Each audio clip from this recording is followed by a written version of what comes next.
Alice in Wonderland by Lewis Carroll. Chapter 1. Down the Rabbit Hole. Alice was beginning to get very tired of sitting by her sister on the bank and of having nothing to do. Once or twice she had peeped into the book her sister was reading, but it had no pictures or conversations in it. And what is the use of a book, thought Alice, without pictures or conversation? So she was considering in her own mind as well as she could, for the hot day made her feel very sleepy and stupid, whether the pleasure of making a daisy chain would be worth the trouble of getting up and picking the daisies, when suddenly a white rabbit with pink eyes ran close by her. There was nothing so very remarkable in that, nor did Alice think it so very much out of the way to hear the rabbit say to itself, oh dear, I shall be late." When she thought it over afterwards, it occurred to her that she ought to have wondered at this, but at the time it all seemed quite natural. But when the rabbit actually took a watch out of its waistcoat pocket and looked at it and then hurried on, Alice started to her feet, for it flashed across her mind that she had never before seen a rabbit with either a waistcoat pocket or a watch to take out of it, and burning with curiosity, she ran across the field after it, and fortunately was just in time to see it pop down a large rabbit hole under the hedge. In another moment down went Alice after it, never once considering how in the world she was to get out again. The rabbit hole went straight on like a tunnel for some way, and then dipped suddenly down, so suddenly that Alice had not a moment to think about stopping herself before she found herself falling down a very deep well. Either the well was very deep, or she fell very slowly, for she had plenty of time as she went down to look about her and to wonder what was going to happen next. First, she tried to look down and make out what she was coming to, but it was too dark to see anything. Then she looked at the sides of the well and noticed that they were filled with cupboards and bookshelves. Here and there she saw maps and pictures hung upon pegs. She took down a jar from one of the shelves as she passed. It was labeled Orange Marmalade, but to her great disappointment it was empty. She did not like to drop the jar for fear of killing somebody, so managed to put it into one of the cupboards as she fell past it. "Well," thought Alice to herself, "after such a fall as this, I shall think nothing of tumbling downstairs. How brave they'll all think me at home! Why, I wouldn't say anything about it, even if I fell off the top of a house," which was very likely true. Down, down, down. Would the fall never come to an end? "I wonder how many miles I've fallen by this time," she said aloud. "I must be getting somewhere near the center of the earth. Let me see. That would be 4,000 miles down, I think." For you see, Alice had learned several things of this sort in her lessons in the schoolroom, and though this was not a very good opportunity for showing off her knowledge, as there was no one to listen to her, still it was good practice to say it over. "Yes, that's about the right distance. But then I wonder what latitude or longitude I've got to." Alice had no idea what latitude was, or longitude either, but thought they were nice grand words to say. Presently she began again.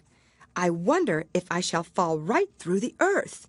How funny it'll seem to come out among the people that walk with their heads downward. The antipathies, I think." She was rather glad there was no one listening this time, as it didn't sound at all the right word. "But I shall have to ask them what the name of the country is, you know. Please, ma'am, is this New Zealand or Australia?" And she tried to curtsy as she spoke. Fancy curtsying as you're falling through the air. Do you think you could manage it? And what an ignorant little girl she'll think me for asking. No, it'll never do to ask. Perhaps I shall see it written up somewhere. Down, down, down. There was nothing else to do, so Alice soon began talking again. "Dinah'll miss me very much tonight, I should think." Dinah was the cat. "I hope they'll remember her saucer of milk at tea time. Dinah, my dear, I wish you were down here with me. There are no mice in the air, I'm afraid, but you might catch a bat, and that's very like a mouse, you know. But do cats eat bats, I wonder?" And here Alice began to get rather sleepy, and went on saying to herself in a dreamy sort of way, "Do cats eat bats? Do cats eat bats?" And sometimes, "Do bats eat cats?" For, you see, as she couldn't answer either question, it didn't much matter which way she put it. She felt that she was dozing off, and had just begun to dream that she was walking hand in hand with Dinah, and saying to her very earnestly, "Now, Dinah, tell me the truth. Did you ever eat a bat?" When suddenly, thump, thump, down she came upon a heap of sticks and dry leaves, and the fall was over.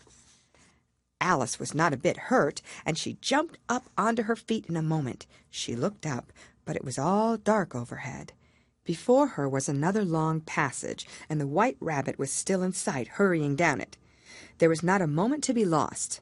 Away went Alice like the wind, and was just in time to hear it say, as it turned a corner, "Oh, my ears and whiskers, how late it's getting!"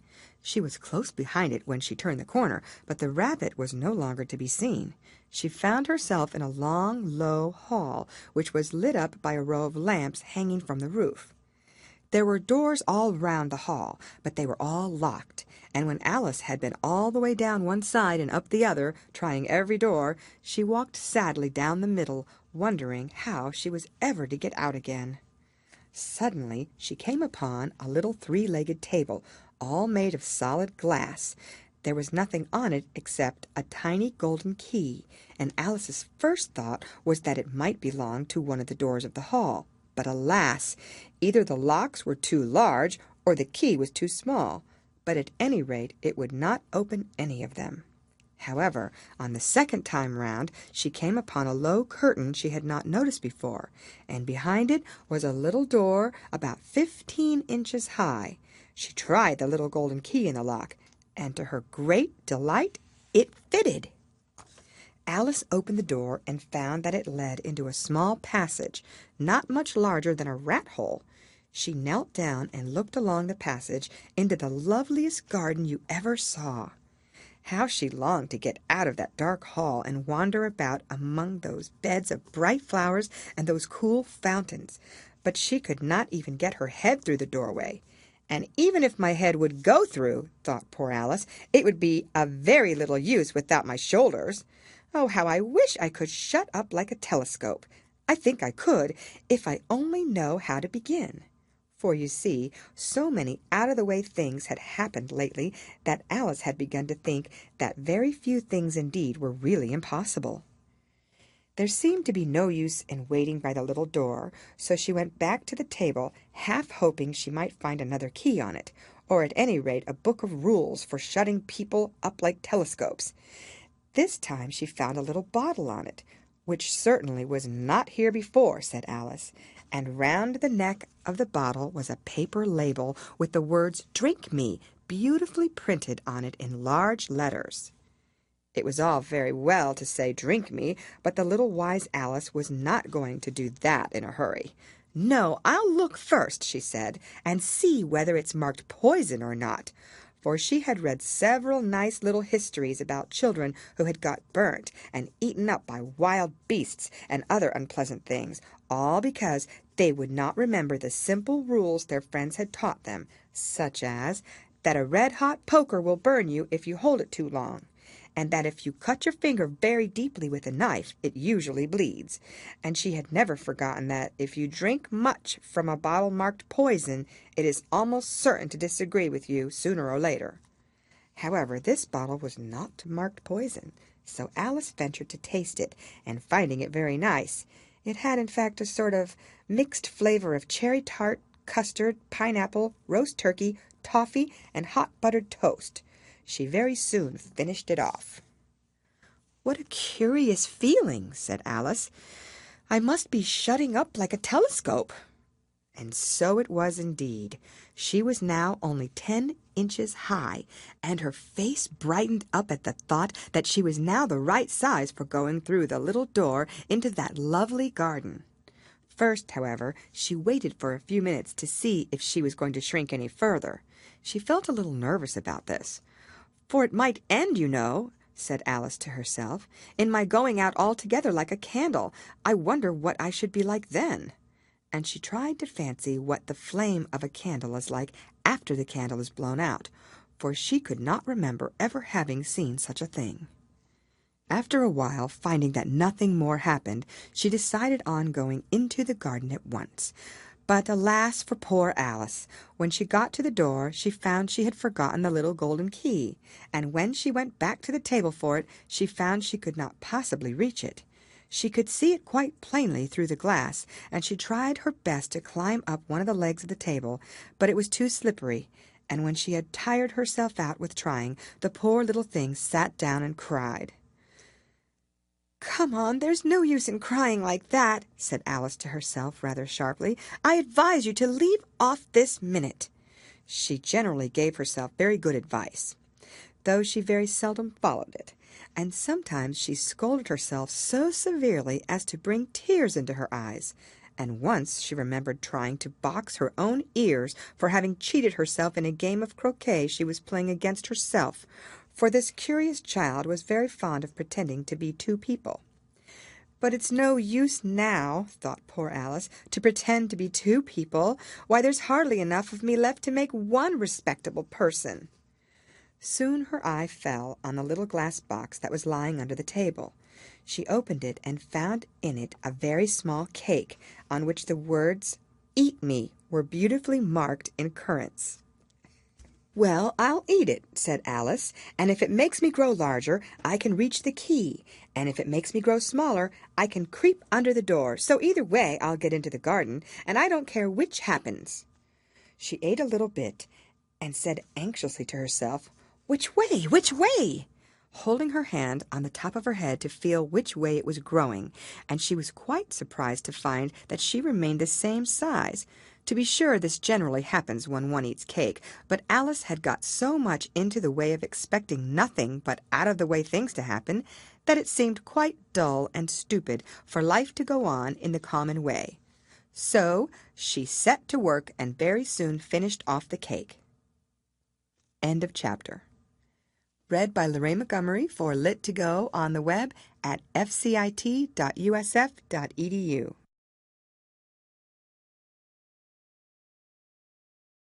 Alice in Wonderland by Lewis Carroll. Chapter 2. The Pool of Tears. "Curiouser and curiouser!" cried Alice. She was so much surprised that for the moment she quite forgot how to speak good English. "Now I'm opening out like the largest telescope that ever was. Goodbye, feet!" For when she looked down at her feet, they seemed to be almost out of sight. They were getting so far off. "Oh, my poor little feet! I wonder who will put on your shoes and stockings for you now, dears. I'm sure I shan't be able. I shall be a great deal too far off to trouble myself about you. You must manage the best way you can." "But I must be kind to them," thought Alice, "or perhaps they won't walk the way I want to go. Let me see, I'll give them a new pair of boots every Christmas." And she went on planning to herself how she would manage it.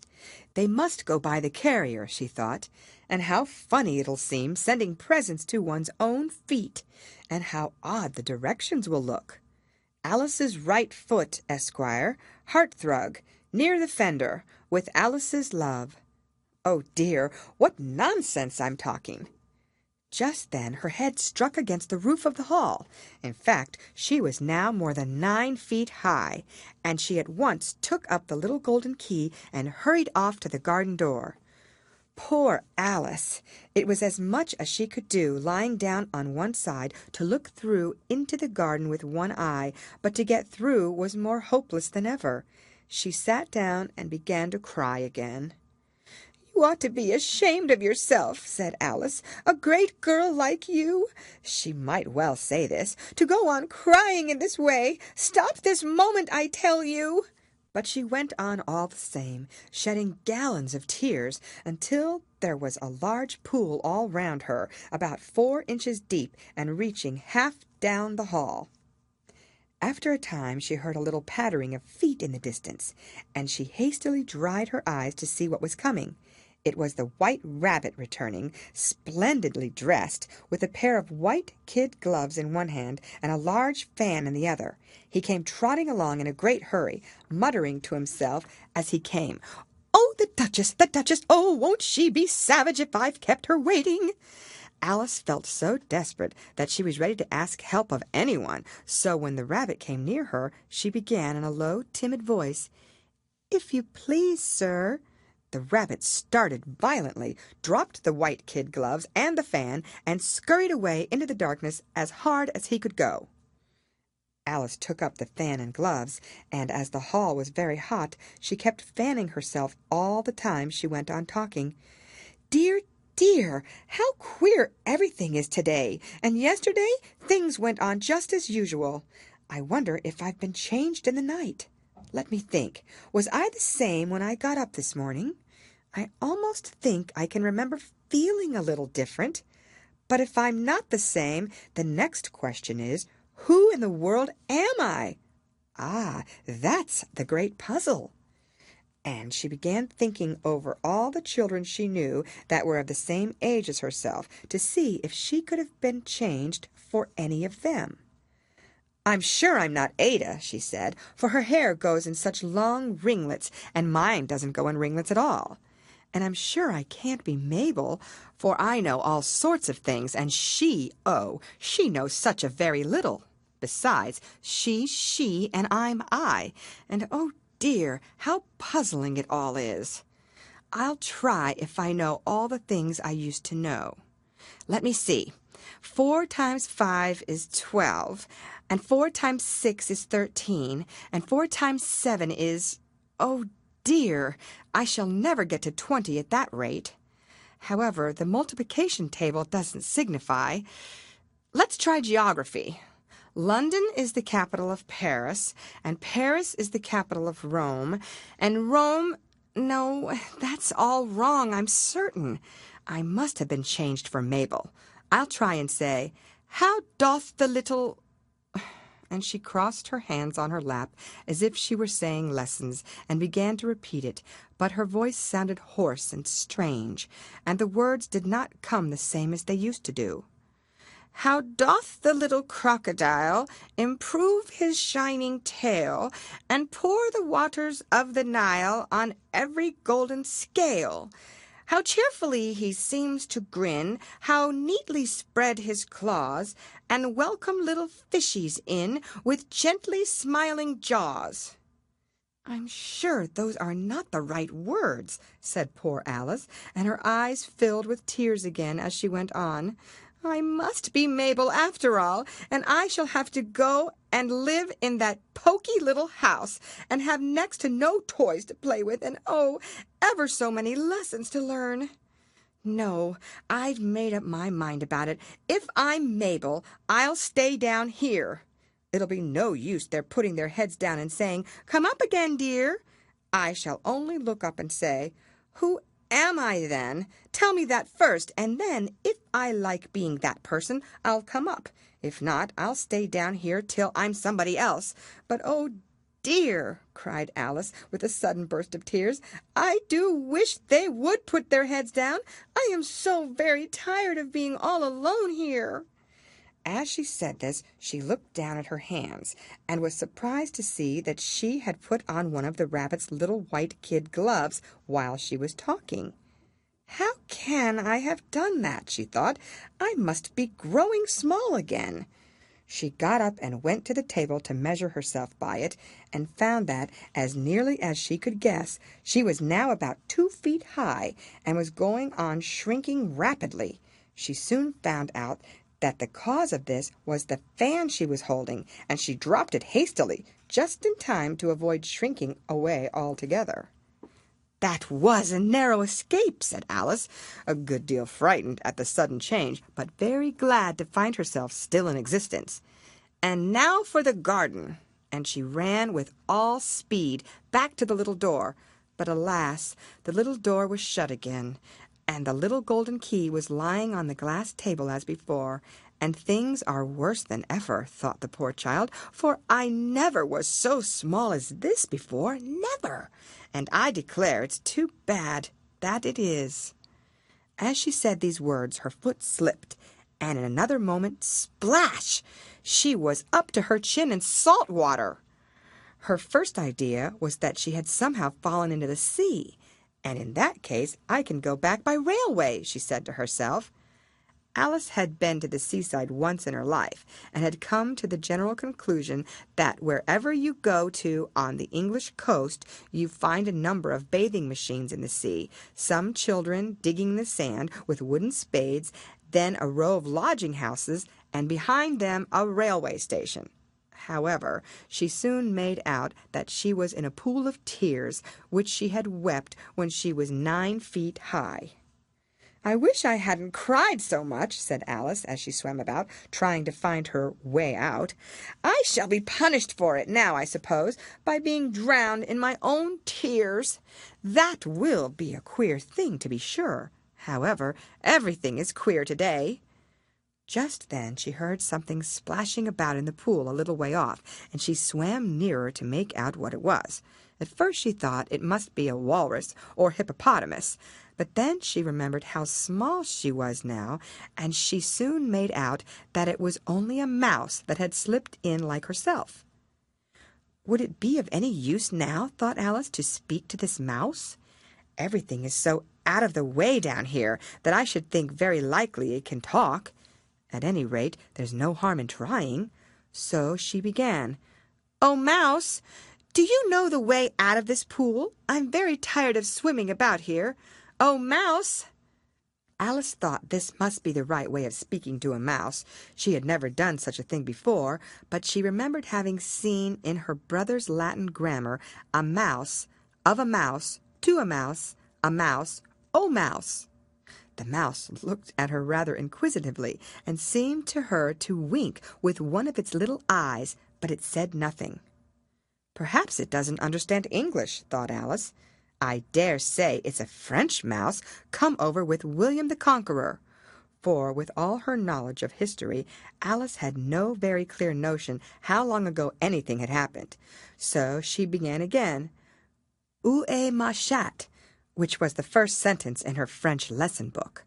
The mouse gave a sudden leap out of the water, and seemed to quiver all over with fright. "Oh, I beg your pardon," cried Alice hastily, afraid that she had hurt the poor animal's feelings. "I quite forgot you didn't like cats." "Not like cats!" cried the mouse in a shrill, passionate voice. "Would you like cats if you were me?" "Well, perhaps not," said Alice in a soothing tone. "Don't be angry about it. And yet I wish I could show you our cat Dinah. I think you'd take a fancy to cats if you could only see her. She is such a dear, quiet thing." Alice went on, half to herself, as she swam lazily about in the pool. "And she sits purring so nicely by the fire, licking her paws and washing her face. And she is such a nice, soft thing to nurse. And she's such a capital one for catching mice. Oh, I beg your pardon," cried Alice again, for this time the mouse was bristling all over, and she felt certain it must be really offended. "We won't talk about her any more if you'd rather not." "We indeed!" cried the mouse, who was trembling down to the end of his tail. "As if I would talk on such a subject! Our family always hated cats, nasty, low, vulgar things. Don't let me hear the name again." "I won't indeed," said Alice, in a great hurry to change the subject of conversation. Are you fond of dogs?" The mouse did not answer, so Alice went on eagerly. "There is such a nice little dog near our house, I should like to show you. A little bright-eyed terrier, you know, with, oh, such long, curly brown hair, and it'll fetch things when you throw them, and it'll sit up and beg for its dinner, and all sorts of things. I can't remember half of them, and it belongs to a farmer, you know, and he says it's so useful, it's worth 100 pounds. He says it kills all the rats, and—" "Oh, dear!" cried Alice in a sorrowful tone. "I'm afraid I've offended it again." For the mouse was swimming away from her as hard as it could go, and making quite a commotion in the pool as it went. So she called softly after it, "Mouse dear, do come back again, and we won't talk about cats or dogs either, if you don't like them." When the mouse heard this, it turned round and swam slowly back to her. Its face was quite pale with passion, Alice thought, and it said in a low, trembling voice, "Let us get to the shore, and then I'll tell you my history, and you'll understand why it is I hate cats and dogs." It was high time to go, for the pool was getting quite crowded with the birds and animals that had fallen into it. There were a duck and a dodo, a lory and an eaglet, and several other curious creatures. Alice led the way, and the whole party swam to the shore. End of chapter. Read by Lorraine Montgomery for Lit to Go on the web at fcit.usf.edu.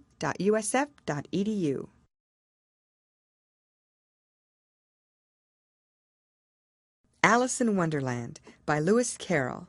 Chapter 3. A Caucus-Race and a Long Tail. They were indeed a queer-looking party that assembled on the bank, the birds with draggled feathers, the animals with their fur clinging close to them, and all dripping wet, cross and uncomfortable.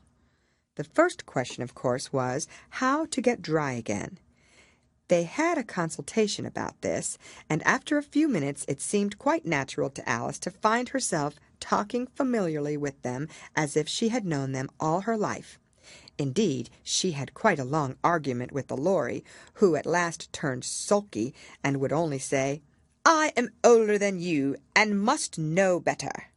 And this Alice would not allow without knowing how old it was, and as the lory positively refused to tell its age, there was no more to be said.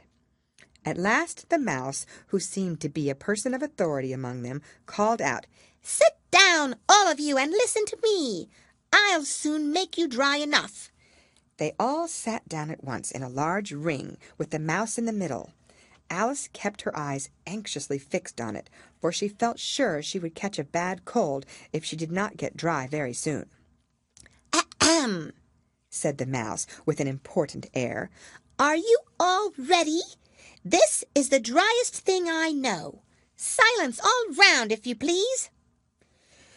William the Conqueror, whose cause was favored by the Pope, was soon submitted to by the English, who wanted leaders and had been of late much accustomed to usurpation and conquest. Edwin and Morcar, the Earls of Mercia and Northumbria— "Ugh!" said the lory with a shiver. "I beg your pardon," said the mouse, frowning, but very politely. "Did you speak?" "Not I," said the lory hastily. "I thought you did," said the mouse. "I proceed. Edwin and Morcar, the Earls of Mercia and Northumbria, declared for him, and even Stigand, the patriotic Archbishop of Canterbury, found it advisable." "Found what?" said the duck. "Found it," the mouse replied rather crossly. "Of course you know what it means." "I know what it means well enough when I find a thing," said the duck. "It's generally a frog or a worm. The question is, what did the Archbishop find?" The mouse did not notice this question, but hurriedly went on. "Found it advisable to go with Edgar Atheling to meet William and offer him the crown. William's conduct at first was moderate, but the insolence of his Normans— How are you getting on now, my dear?" it continued, turning to Alice as it spoke. "As wet as ever," said Alice in a melancholy tone. "It doesn't seem to dry me at all." "In that case," said the dodo solemnly, rising to its feet, "I move that the meeting adjourn for the immediate adoption of more energetic remedies." "Speak English," said the eaglet. "I don't know the meaning of half those long words, and what's more, I don't believe you do either." And the eaglet bent down its head to hide a smile. Some of the other birds tittered audibly. "What I was going to say," said the dodo in an offended tone, "was that the best thing to get us dry would be a caucus-race." "What is a caucus-race?" said Alice. Not that she wanted much to know, but the dodo had paused as if thought that somebody ought to speak, and no one else seemed inclined to say anything. "Why," said the dodo, "the best way to explain it is to do it." And as you might like to try the thing yourself some winter day, I will tell you how the dodo managed it. First, it marked out a race course in a sort of circle. The exact shape doesn't matter, it said, and then all the party were placed along the course here and there. There was no 1, 2, 3 and away, but they began running when they liked and left off when they liked, so that it was not easy to know when the race was over. However, when they had been running half an hour or so and were quite dry again, the dodo suddenly called out, "The race is over!" And they all crowded round it, panting and asking, "But who has won?" This question the dodo could not answer without a great deal of thought, and it sat for a long time with one finger pressed upon its forehead, the position in which you usually see Shakespeare in the pictures of him, while the rest waited in silence. At last the dodo said, "Everybody has won, and all must have prizes." "But who is to give the prizes?" quite a chorus of voices asked. "Why, she, of course," said the dodo, pointing to Alice with one finger, and the whole party at once crowded round her, calling out in a confused way, "Prizes! Prizes!" Alice had no idea what to do, and in despair she put her hand in her pocket and pulled out a box of comfits. Luckily the salt water had not gotten into it, and handed them round as prizes. There was exactly one apiece all round. "But she must have a prize herself, you know," said the mouse. "Of course," the dodo replied very gravely. "What else have you got in your pocket?" he went on, turning to Alice. "Only a thimble," said Alice sadly. "Hand it over here," said the dodo. Then they all crowded round her once more, while the dodo solemnly presented the thimble, saying, "We beg your acceptance of this elegant thimble." And when it had finished this short speech, they all cheered. Alice thought the whole thing very absurd, but they all looked so grave that she did not dare to laugh, and as she could not think of anything to say, she simply bowed and took the thimble, looking as solemn as she could. The next thing was to eat the comfits. This caused some noise and confusion, as the large birds complained that they could not taste theirs, and the small ones choked and had to be patted on the back. However, it was over at last, and they sat down again in a ring and begged the mouse to tell them something more. "You promised to tell me your history, you know," said Alice, "and why it is you hate C and D," she added with a whisper, half afraid that it would be offended again. "Mine is a long and sad tale," said the mouse, turning to Alice and sighing. "It is a long tale, certainly," said Alice, looking down with wonder at the mouse's tail. "But why do you call it sad?" And she kept on puzzling about it while the mouse was speaking, so that her idea of the tale was something like this. Fury said to a mouse that he met in the house, "Let us both go to law, I will prosecute you." "Come, I'll take no denial, we must have a trial, for really this morning I've nothing to do." Said the mouse to the cur, "Such a trial, dear sir, with no jury or judge, would be wasting our breath." "I'll be judge, I'll be jury," said cunning old Fury. "I'll try the whole cause, and condemn you to death." "You are not attending," said the mouse to Alice severely. "What are you thinking of?" "I beg your pardon," said Alice very humbly. "You had got to the fifth bend, I think." "I had not," cried the mouse sharply and very angrily. "A knot," said Alice, always ready to make herself useful and looking anxiously about her. "Oh, do let me help to undo it." "I shall do nothing of the sort," said the mouse, getting up and walking away. "You insult me by talking such nonsense." "I didn't mean it," pleaded poor Alice, "but you're so easily offended, you know." The mouse only growled in reply. "Please come back and finish your story," Alice called after it, and the others all joined in chorus. "Yes, please do." But the mouse only shook its head impatiently and walked a little quicker. "What a pity it wouldn't stay," sighed the lory as soon as it was quite out of sight, and an old crab took the opportunity of saying to her daughter, "Ah, my dear, let this be a lesson to you never to lose your temper. Hold your tongue, Ma," said the young crab a little snappishly. "You're enough to try the patience of an oyster." "I wish I had our Dinah here, I know I do," said Alice aloud, addressing nobody in particular. "She'd soon fetch it back." "And who is Dinah, if I might venture to ask the question?" said the Lory. Alice replied eagerly, for she was always ready to talk about her pet. "Dinah's our cat, and she's such a capital one for catching mice, you can't think. And oh, I wish you could see her after the birds. Why, she'll eat a little bird as soon as look at it." This speech caused a remarkable sensation among the party. Some of the birds hurried off at once. One old magpie began wrapping itself up very carefully, remarking, "I really must be getting home. The night air doesn't suit my throat." And a canary called out in a trembling voice to its children, "Come away, my dears. It's high time you were all in bed." On various pretexts they all moved off, and Alice was soon left alone. "I wish I hadn't mentioned Dinah," she said to herself in a melancholy tone. "Nobody seems to like her down here, and I'm sure she's the best cat in the world. Oh, my dear Dinah, I wonder if I shall ever see you any more." And here poor Alice began to cry again, for she felt very lonely and low-spirited. In a little while, however, she again heard a little pattering of footsteps in the distance, and she looked up eagerly, half hoping that the mouse had changed his mind and was coming back to finish his story. End of chapter. Read by Lorraine Montgomery for Lit2Go on the web at fcit.usf.edu.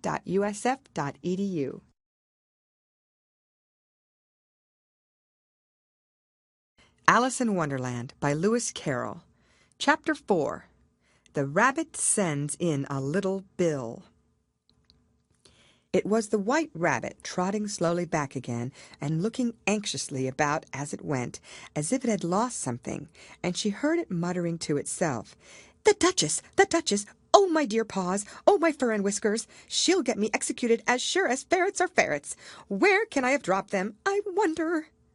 Alice guessed in a moment that it was looking for the fan and pair of white kid gloves, and she very good-naturedly began hunting about for them, but they were nowhere to be seen.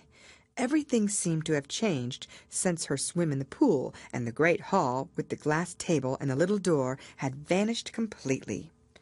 Very soon the rabbit noticed Alice as she went hunting about, and called out to her in an angry tone, "Why, Mary Ann, what are you doing out here? Run home this moment and fetch me a pair of gloves and a fan. Quick now!" And Alice was so much frightened that she ran off at once in the direction it pointed to, without trying to explain the mistake it had made. "He took me for his housemaid," she said to herself as she ran. "How surprised he'll be when he finds out who I am! But I'd better take him his fan and gloves, that is, if I can find them."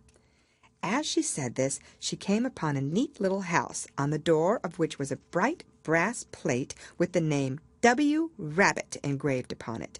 She went in without knocking and hurried upstairs, in great fear lest she should meet the real Mary Ann and be turned out of the house before she had found the fan and gloves. "How queer it seems," Alice said to herself, "to be going messages for a rabbit. I suppose Dinah'll be sending me on messages next." And she began fancying the sort of thing that would happen. "Miss Alice, come here directly and get ready for your walk." "Coming in a minute, nurse. But I've got to see that the mouse doesn't get out. Only I don't think," Alice went on, "that they'd let Dinah stop in the house if it began ordering people about like that."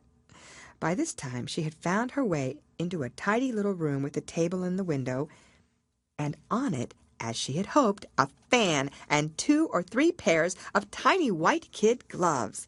She took up the fan and a pair of the gloves, and was just going to leave the room when her eye fell upon a little bottle that stood near the looking-glass. There was no label this time with the words "Drink me," but nevertheless she uncorked it and put it to her lips. "I know something interesting is sure to happen," she said to herself, "whenever I eat or drink anything, so I'll just see what this bottle does. I do hope it'll make me grow large again, for really I'm quite tired of being such a tiny little thing." It did so indeed, and much sooner than she had expected. Before she had drunk half the bottle, she found her head pressing against the ceiling, and had to stoop to save her neck from being broken. She hastily put down the bottle, saying to herself, "That's quite enough. I hope I shan't grow any more. As it is, I can't get out at the door. I do wish I hadn't drunk quite so much." Alas, it was too late to wish that. She went on growing and growing, and very soon had to kneel down on the floor. In another minute there was not even room for this, and she tried the effect of lying down with one elbow against the door and the other arm curled round her head. Still she went on growing, and as a last resource she put one arm out of the window and one foot up the chimney, and said to herself, "Now I can do no more, whatever happens. What will become of me?" Luckily for Alice, the little magic bottle had now had its full effect, and she grew no larger. Still, it was very uncomfortable, and as there seemed to be no sort of chance of her getting out of the room again, no wonder she felt unhappy. It was much pleasanter at home, thought poor Alice, when one wasn't always growing larger and smaller and being ordered about by mice and rabbits. I almost wish I hadn't gone down that rabbit hole, and yet it's rather curious, you know, this sort of life. I do wonder what can have happened to me. When I used to read fairy tales, I fancied that kind of thing never happened, and now here I am in the middle of one. There ought to be a book written about me. That there ought. And when I grow up, I'll write one. But I'm grown up now, she added in a sorrowful tone. At least there's no room to grow up any more here. But then, thought Alice, shall I never get any older than I am now? That'll be a comfort, one way never to be an old woman, but then always to have lessons to learn. Oh, I shouldn't like that. "Oh, you foolish Alice," she answered herself. "How can you learn lessons in here? Why, there's hardly room for you, and no room at all for any lesson books." And so she went on, taking first one side and then the other, and making quite a conversation of it altogether. But after a few minutes she heard a voice outside, and stopped to listen. "Marianne! Marianne!" said the voice. "Fetch me my gloves this moment!" Then came a little pattering of feet on the stairs. Alice knew it was the rabbit coming to look for her, and she trembled till she shook the house, quite forgetting that she was now about 1,000 times as large as the rabbit, and had no reason to be afraid of it. Presently the rabbit came up to the door and tried to open it, but as the door opened inwards and Alice's elbow was pressed hard against it, that attempt proved a failure. Alice heard it say to itself, "Then I'll go round and get in at the window." "That you won't," thought Alice, and after waiting till she fancied she heard the rabbit just under the window, she suddenly spread out her hand and made a snatch in the air.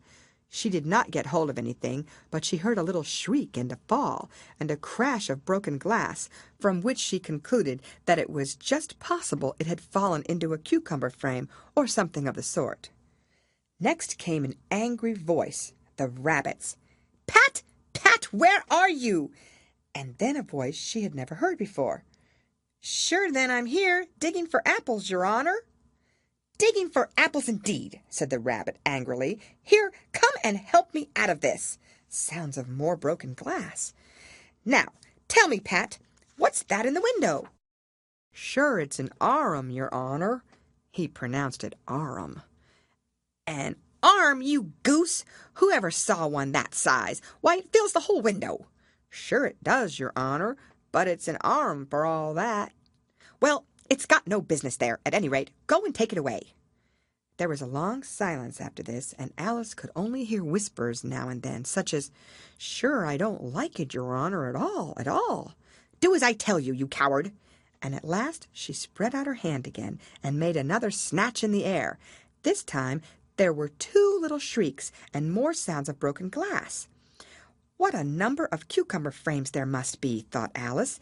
"I wonder what they'll do next. As for pulling me out of the window, I only wish they could. I'm sure I don't want to stay in here any longer." She waited for some time without hearing anything more. At last came a rumbling of little cartwheels, and the sound of a good many voices all talking together. She made out the words, "Where's the other ladder? Why, I hadn't to bring but one. Bill's got the other. Bill, fetch it here, lad. Here, Put 'em up in this corner. No, tie 'em together first. They don't reach half high enough yet. Oh, they'll do well enough. Don't be particular.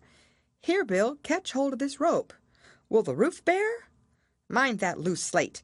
Oh, it's coming down. Heads below. A loud crash.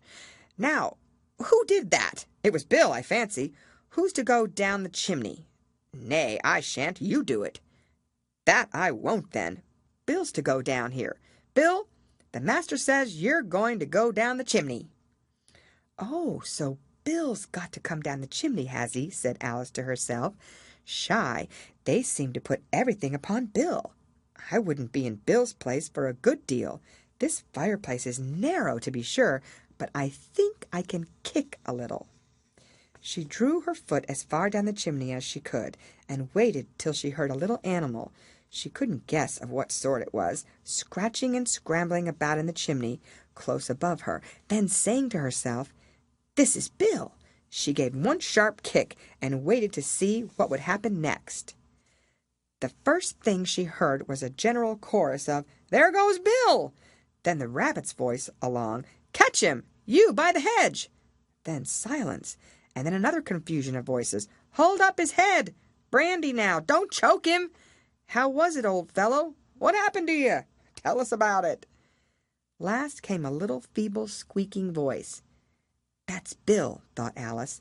"Well, I hardly know. No more, thank ye. I'm better now, but I'm a deal too flustered to tell you. All I know is something comes at me like a jack-in-the-box, and up I goes like a skyrocket." "So you did, old fellow," said the others. "We must burn the house down," said the rabbit's voice, and Alice called out as loud as she could, "If you do, I'll set Dinah at you." There was a dead silence instantly, and Alice thought to herself, "I wonder what they will do next. If they had any sense, they'd take the roof off."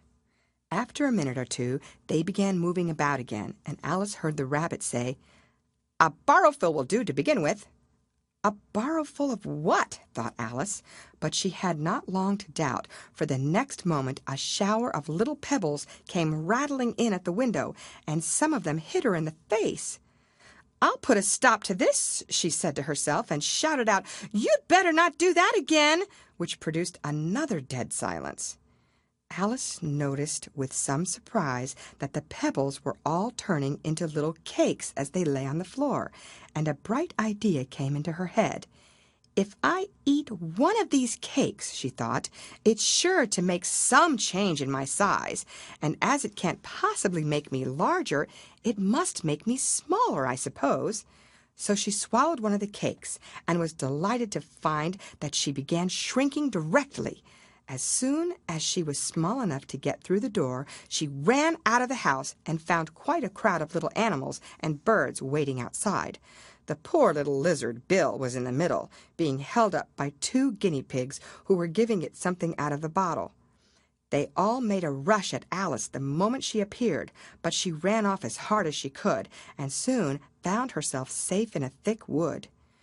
"The first thing I've got to do," said Alice to herself as she wandered about in the wood, "is to grow to my right size again, and the second thing is to find my way into that lovely garden.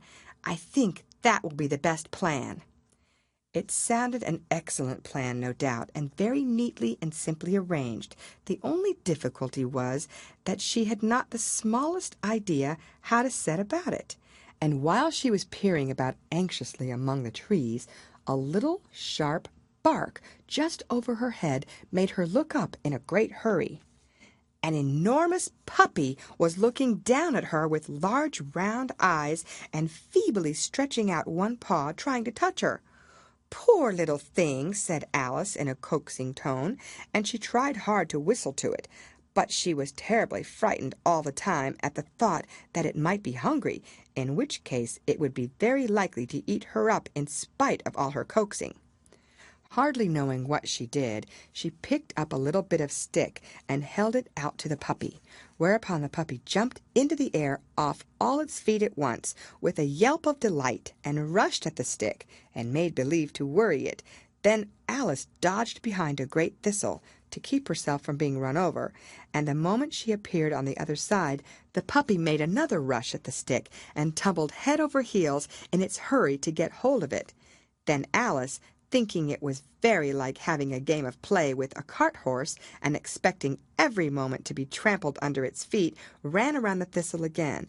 Then the puppy began a series of short charges at the stick, running a very little way forwards each time and a long way back, and barking hoarsely all the while, till at last it sat down a good way off, panting, with its tongue hanging out of its mouth and its great eyes half shut. This seemed to Alice a good opportunity for making her escape, so she set off at once and ran till she was quite tired and out of breath, and till the puppy's bark sounded quite faint in the distance. "And yet what a dear little puppy it was," said Alice, as she leant against a buttercup to rest herself, and fanned herself with one of the leaves. "I should have liked teaching it tricks very much, if I'd only been the right size to do it. Oh, dear, I'd nearly forgotten that I've got to grow up again. Let me see. How is it to be managed? I suppose I ought to eat or drink something or other. But the great question is what?" The great question certainly was what. Alice looked all around her at the flowers and the blades of grass, but she did not see anything that looked like the right thing to eat or drink under the circumstances. There was a large mushroom growing near her, about the same height as herself, and when she had looked under it, and on both sides of it and behind it, it occurred to her that she might as well look and see what was on the top of it. She stretched herself up on tiptoe and peeped over the edge of the mushroom, and her eyes immediately met those of a large caterpillar that was sitting on the top with its arms folded, quietly smoking a long hookah, and taking not the smallest notice of her or of anything else. End of chapter. Read by Lorraine Montgomery for Lit2Go on the web at fcit.usf.edu.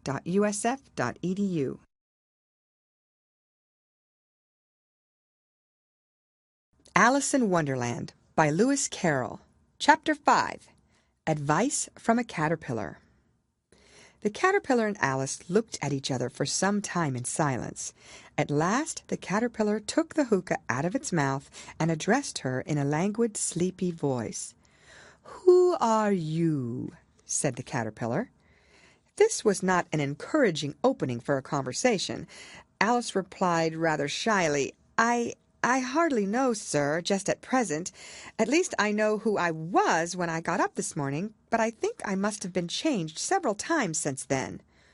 "What do you mean by that?" said the caterpillar sternly. "Explain yourself." "I can't explain myself, I'm afraid, sir," said Alice, "because I'm not myself, you see."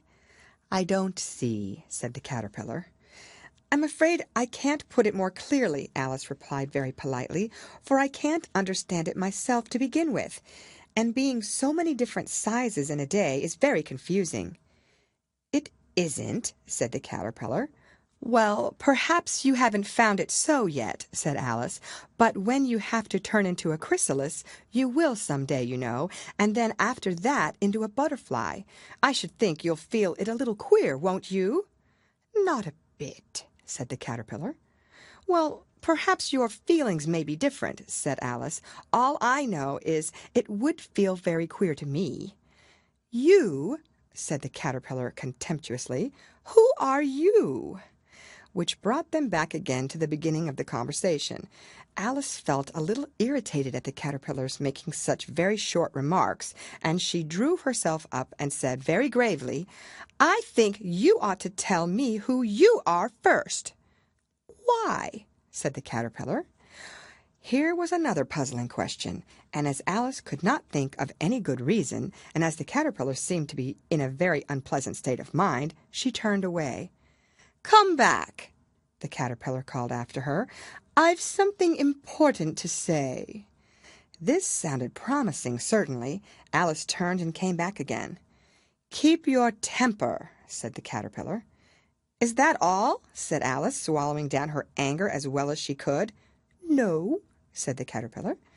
Alice thought she might as well wait, as she had nothing else to do, and perhaps after all it might tell her something worth hearing.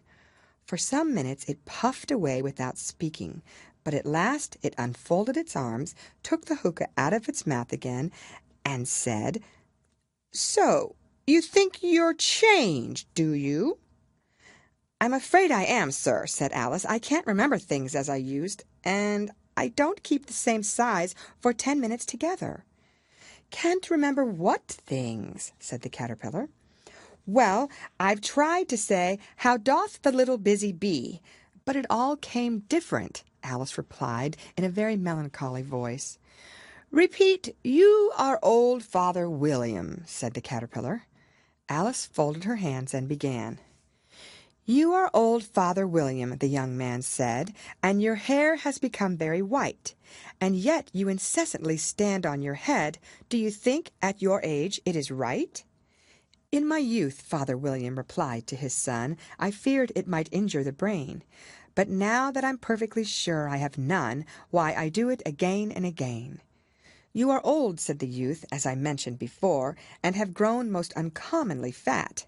Yet you turned a back somersault in at the door. Pray, what is the reason of that?" "In my youth," said the sage, as he shook his grey locks, "I kept all my limbs very supple. By the use of this ointment, 1 shilling the box, allow me to sell you a couple." "You are old," said the youth, "and your jaws are too weak for anything tougher than suet. Yet you finished the goose with the bones and the beak. Pray, how did you manage to do it?" "In my youth," said the father, "I took to the law, and argued each case with my wife, and the muscular strength which it gave to my jaw has lasted the rest of my life." "You are old," said the youth. "One would hardly suppose that your eye was as steady as ever. Yet you balanced an eel on the end of your nose. What made you so awfully clever?"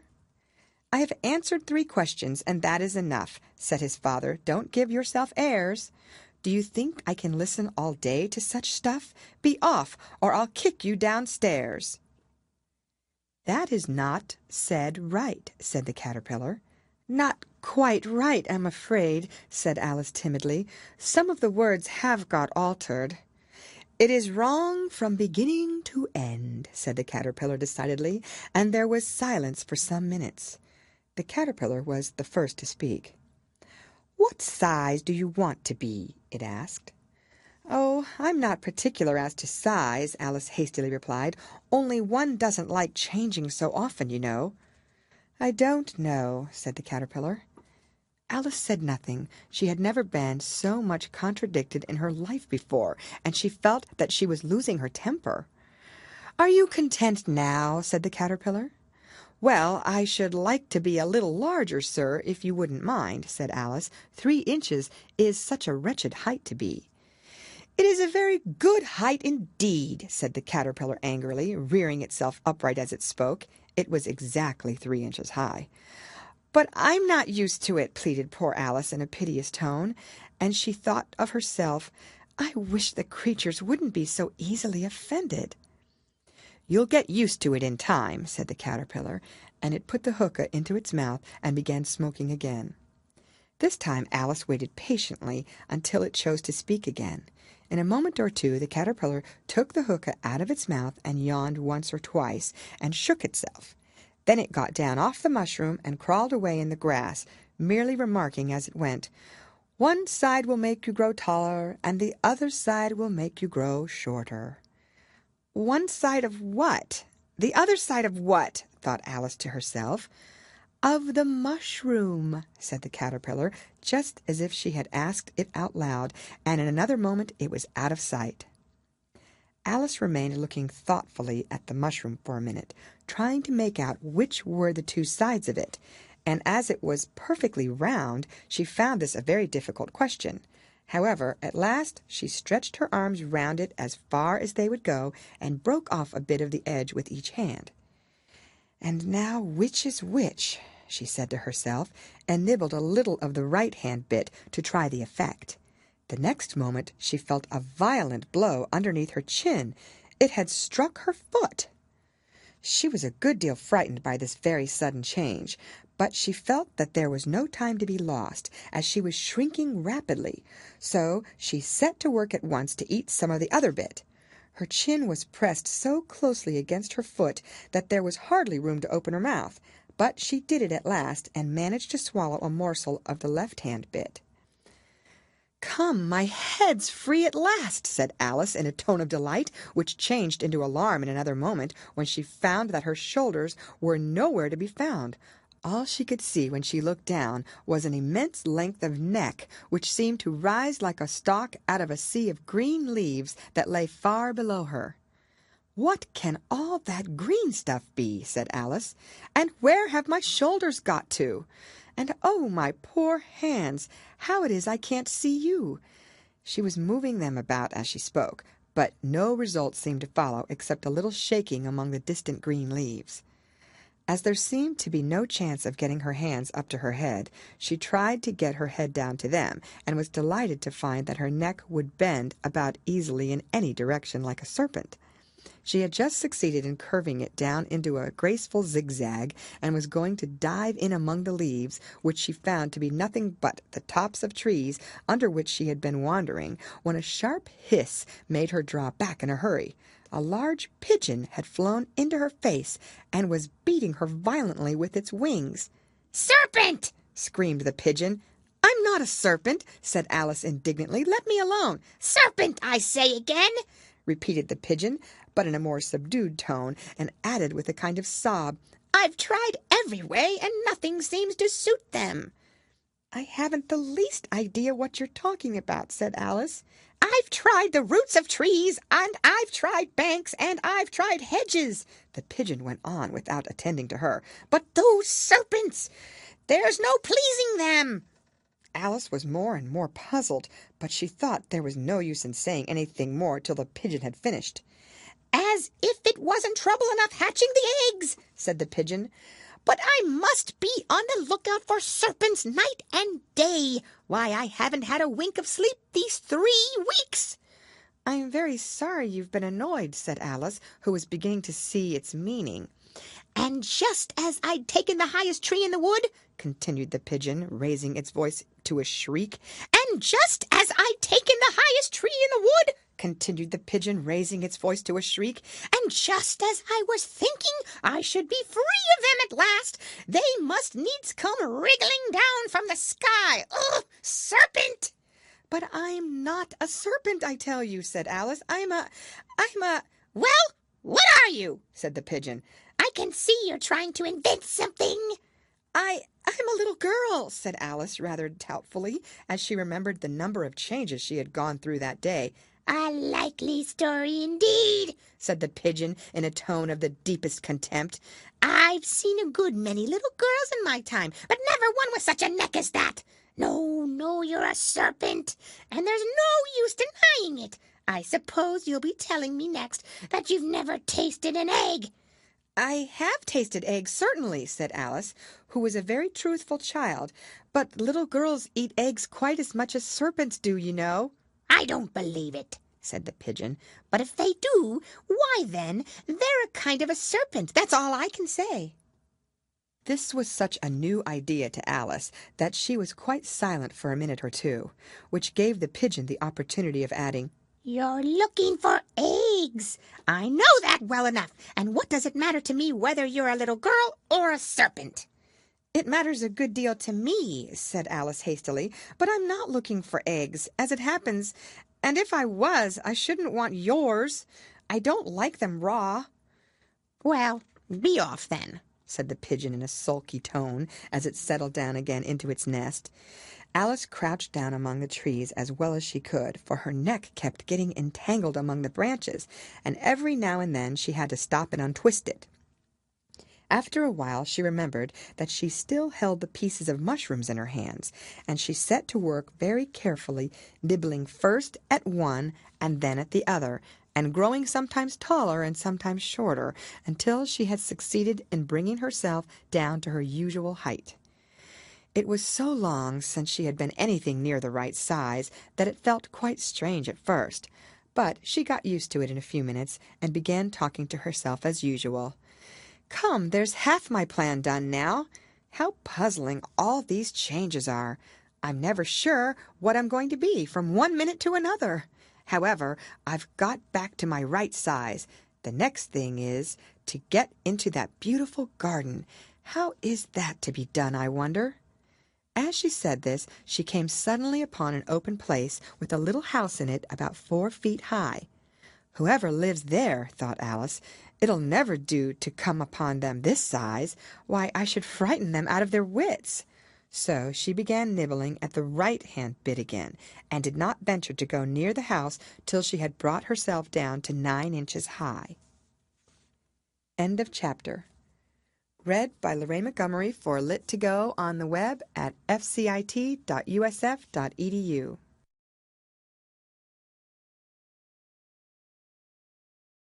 Alice in Wonderland by Lewis Carroll. Chapter 6. Pig and Pepper. For a minute or two she stood looking at the house and wondering what to do next, when suddenly a footman in livery came running out of the wood. She considered him to be a footman because he was in livery. Otherwise, judging by his face only, she would have called him a fish, and rapped loudly at the door with his knuckles. It was opened by another footman in livery, with a round face and large eyes like a frog, and both footmen, Alice noticed, had powdered hair that curled all over their heads. She felt very curious to know what it was all about, and crept a little way out of the wood to listen. The fish footman began by producing from under his arm a great letter nearly as large as himself, and this he handed over to the other, saying in a solemn tone, "For the Duchess, an invitation from the Queen to play croquet." The frog footman repeated in the same solemn tone, only changing the order of the words a little, "From the Queen, an invitation for the Duchess to play croquet." Then they both bowed low, and their curls got entangled together. Alice laughed so much at this that she had to run back into the wood for fear of their hearing her, and when she next peeped out the fish footman was gone, and the other was sitting on the ground near the door, staring stupidly up into the sky. Alice went timidly up to the door and knocked. "There's no sort of use in knocking," said the footman, "and that for 2 reasons. Because first, I'm on the same side of the door as you are. Secondly, because you're making such a noise inside, no one could possibly hear you." And certainly there was a most extraordinary noise going on within, a constant howling and sneezing, and every now and then a great crash, as if a dish or kettle had been broken to pieces. "Please, then," said Alice, "how am I to get in?" "There might be some sense in your knocking," the footman went on without attending to her, "if we had the door between us. For instance, if you were inside you might knock, and I could let you out, you know." He was looking up into the sky all the time he was speaking, and this Alice thought decidedly uncivil. "But perhaps he can't help it," she said to herself. "His eyes are so very nearly at the top of his head. But at any rate he might answer questions. How am I to get in?" she repeated aloud. "I shall sit here," the footman remarked, "till tomorrow." At this moment the door of the house opened, and a large plate came skimming out, straight at the footman's head. It just grazed his nose, and broke to pieces against one of the trees behind him. "Or next day, maybe," the footman continued in the same tone, exactly as if nothing had happened. "How am I to get in?" asked Alice again in a louder tone. "Are you to get in at all?" said the footman. "That's the first question, you know." It was no doubt, only Alice did not like to be told so. "It's really dreadful," she muttered to herself, "the way all the creatures argue. It's enough to drive one crazy." The footman seemed to think this is a good opportunity for repeating his remark with variations. "I shall sit here," he said, "on and off for days and days." "But what am I to do?" said Alice. "Anything you like," said the footman, and began whistling. "Oh, there's no use in talking to him," said Alice desperately. "He's perfectly idiotic." And she opened the door and went in. The door led right into a large kitchen, which was full of smoke from one end to the other. The Duchess was sitting on a three-legged stool in the middle, nursing a baby. The cook was leaning over the fire, stirring a large cauldron which seemed to be full of soup. "There's certainly too much pepper in that soup," Alice said to herself, as well as she could for sneezing. There was certainly too much of it in the air. Even the Duchess sneezed occasionally, and as for the baby, it was sneezing and howling alternately without a moment's pause. The only things in the kitchen that did not sneeze were the cook and a large cat which was sitting on the hearth and grinning from ear to ear. "Please, would you tell me," said Alice a little timidly, for she was not quite sure whether it was good manners for her to speak first, "why your cat grins like that?" "It's a Cheshire cat," said the Duchess, "and that's why, pig." She said the last word with such sudden violence that Alice quite jumped, but she saw in another moment that it was addressed to the baby, and not to her, so she took courage and went on again. "I didn't know that Cheshire cats always grinned. In fact, I didn't know that cats could grin." "They all can," said the Duchess, "and most of them do." "I don't know of any that do," Alice said very politely, feeling quite pleased to have got into a conversation. "You don't know much," said the Duchess, "and that's a fact." Alice did not at all like the tone of this remark, and thought it would be as well to introduce some other subject of conversation. While she was trying to fix on one, the cook took the cauldron of soup off the fire, and at once set to work throwing everything within her reach at the Duchess and the baby. The fire-irons came first, then followed a shower of saucepans, plates, and dishes. The Duchess took no notice of them even when they hit her, and the baby was howling so much already that it was quite impossible to say whether the blows hurt it or not. "Oh, please, mind what you're doing!" cried Alice, jumping up and down in an agony of terror. "Oh, there goes his precious nose!" as an unusually large saucepan flew close by it, and very nearly carried it off. "If everybody minded their own business," the Duchess said in a hoarse growl, "the world would go round a deal faster than it does." "Which would not be an advantage," said Alice, who felt very glad to get an opportunity of showing off a little of her knowledge. "Just think of what work it would make with the day and night. You see, the earth takes 24 hours to turn round on its axis." "Talking of axis," said the Duchess, "chop off her head." Alice glanced rather anxiously at the cook to see if she meant to take the hint, but the cook was busily stirring the soup and seemed not to be listening, so she went on again. 24 hours, I think. Or is it 12? Oh, don't bother me," said the Duchess. "I never could abide figures."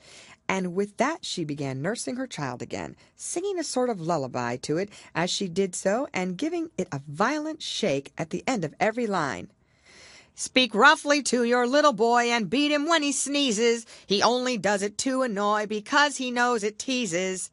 The chorus came next, in which the cook and the baby joined. "Wow, wow, wow." While the Duchess sang the second verse of the song, she kept tossing the baby violently up and down, and the poor little thing howled so that Alice could hardly hear the words.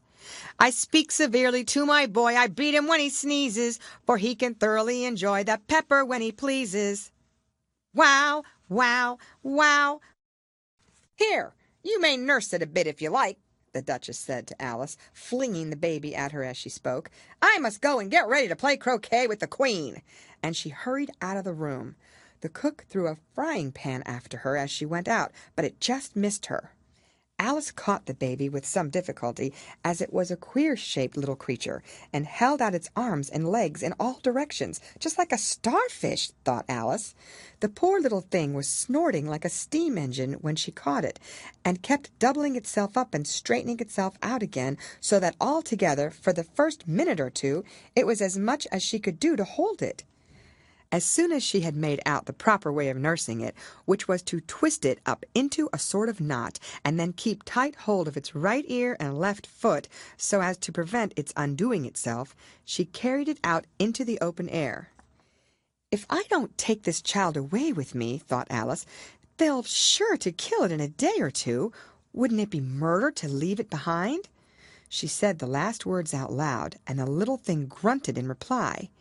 It had left off sneezing by this time. "Don't grunt," said Alice. "That's not at all a proper way of expressing yourself." The baby grunted again, and Alice looked very anxiously into its face to see what was the matter with it. There could be no doubt that it had a very turn-up nose, much more like a snout than a real nose. Also, its eyes were getting extremely small for a baby. Altogether, Alice did not like the look of the thing at all. But perhaps it was only sobbing, she thought, and looked into its eyes again to see if there were any tears. No, there were no tears. "If you're going to turn into a pig, my dear," said Alice seriously, "I'll have nothing more to do with you. Mind now." The poor little thing sobbed again, or grunted, it was impossible to say which, and they went on for some while in silence. Alice was just beginning to think to herself, "Now what am I to do with this creature when I get it home?" when it grunted again so violently that she looked down into its face in some alarm. This time there could be no mistake about it. It was neither more nor less than a pig, and she felt that it would be quite absurd for her to carry it further. So she set the little creature down and felt quite relieved to see it trot away quietly into the wood. "If it had grown up," she said to herself, "it would have made a dreadfully ugly child, but it makes rather a handsome pig, I think." And she began thinking over other children she knew who might do very well as pigs, and was just saying to herself, "If one only knew the right way to change them," when she was a little startled by seeing the Cheshire Cat sitting on a bough of a tree a few yards off. The cat only grinned when it saw Alice. It looked good-natured, she thought. Still, it had very long claws and a great many teeth, so she felt that it ought to be treated with respect. "Cheshire Puss," she began rather timidly, as she did not know at all whether it would like the name. However, it only grinned a little wider. "Come, it's pleased so far," thought Alice, and she went on. "Would you tell me, please, which way I ought to go from here?" "That depends a good deal on where you want to get to," said the cat. "I don't much care where," said Alice. "Then it doesn't matter which way you go," said the cat. "So long as I get somewhere," Alice added as an explanation. "Oh, you're sure to do that," said the cat, "if you only walk long enough."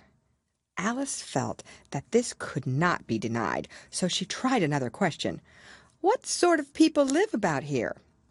"In that direction," the cat said, waving its right paw round, "lives a hatter, and in that direction," waving the other paw, "lives a March hare. Visit either you like. They're both mad." "But I don't want to go among mad people," Alice remarked. "Oh, you can't help that," said the cat. "We're all mad here. I'm mad. You're mad." "How do you know I'm mad?" said Alice. "You must be," said the cat, "or you wouldn't have come here." Alice didn't think that proved it at all. However, she went on, "And how do you know that you're mad?" "To begin with," said the cat, "a dog's not mad. You grant that?" "I suppose so," said Alice. "Well, then," the cat went on, "you see, a dog growls when it's angry, and wags its tail when it's pleased. Now I growl when I'm pleased, and wag my tail when I'm angry. Therefore, I'm mad." "I call it purring, not growling," said Alice. "Call it what you like," said the cat. "Do you play croquet with the queen today?" "I should like it very much," said Alice, "but I haven't been invited yet." "You'll see me there," said the cat, and vanished. Alice was not much surprised at this. She was getting so used to queer things happening. While she was looking at the place where it had been, it suddenly appeared again. "By the by, what became of the baby?" said the cat. "I'd nearly forgotten to ask." "It turned into a pig," Alice quietly said, just as if it had come back in a natural way. "I thought it would," said the cat, and vanished again. Alice waited a little, half expecting to see it again, but it did not appear, and after a minute or two she walked on in the direction in which the March hare was said to live. "I've seen hatters before," she said to herself. "The March hare will be much the most interesting, and perhaps, as this is May, it won't be raving mad. At least not so mad as it was in March." As she said this, she looked up, and there was the cat again, sitting on a branch of a tree. "Did you say pig or fig?" said the cat. "I said pig," replied Alice, "and I wish you wouldn't keep appearing and vanishing so suddenly. You make one quite giddy." "All right," said the cat, and this time it vanished quite slowly, beginning with the end of the tail and ending with the grin, which remained some time after the rest of it had gone. "Well, I've often seen a cat without a grin," thought Alice, "but a grin without a cat? It's the most curious thing I have ever saw in my life." She had not gone much farther before she came in sight of the house of the March Hare. She thought it must be the right house, because the chimneys were shaped like ears, and the roof was thatched with fur. It was so large a house that she did not like to go nearer till she had nibbled some more of the left-hand bit of mushroom, and raised herself to about 2 feet high. Even then she walked up towards it rather timidly, saying to herself, "Suppose it should be raving mad after all. I almost wish I'd gone to see the Hatter instead." End of chapter. Read by Lorraine Montgomery for Lit2Go on the web at fcit.usf.edu.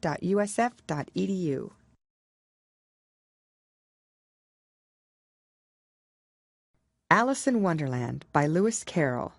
Chapter 7. A Mad Tea Party.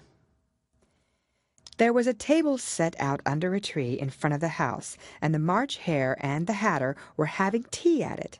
A dormouse was sitting between them, fast asleep, and the other two were using it as a cushion, resting their elbows on it and talking over its head. "Very uncomfortable for the dormouse," thought Alice, "only as it's asleep I suppose it doesn't mind." The table was a large one, but the three were all crowded together at one corner of it. "No room! No room!" they cried out when they saw Alice coming. "There's plenty of room," said Alice indignantly, and she sat down in a large armchair at one end of the table. "Have some wine," the March Hare said in an encouraging tone. Alice looked all round the table, but there was nothing on it but tea. "I don't see any wine," she remarked. "There isn't any," said the March Hare. "Then it wasn't very civil of you to offer it," said Alice angrily. "It wasn't very civil of you to sit down without being invited," said the March Hare. "I didn't know it was your table," said Alice. "It's laid for a great many more than 3. "Your hair wants cutting," said the Hatter.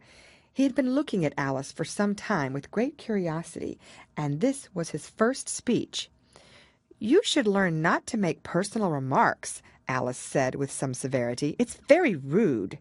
The Hatter opened his eyes very wide on hearing this, but all he said was, "Why is a raven like a writing desk?" "Come, we shall have some fun now," thought Alice. "I'm glad they've begun asking riddles. I believe I can guess that," she added aloud. "Do you mean that you think you could find out the answer to it?" said the March Hare. "Exactly so," said Alice. "Then you should say what you mean," the March Hare went on. "I do," Alice hastily replied. At least I mean what I say. That's the same thing, you know." "Not the same thing a bit," said the Hatter. "You might just as well say that I see what I eat is the same thing as I eat what I see." "You might just as well say," added the March Hare, "that I like what I get is the same thing as I get what I like." You might just as well say, added the Dormouse, who seemed to be talking in his sleep, that I breathe when I sleep is the same thing as I sleep when I breathe.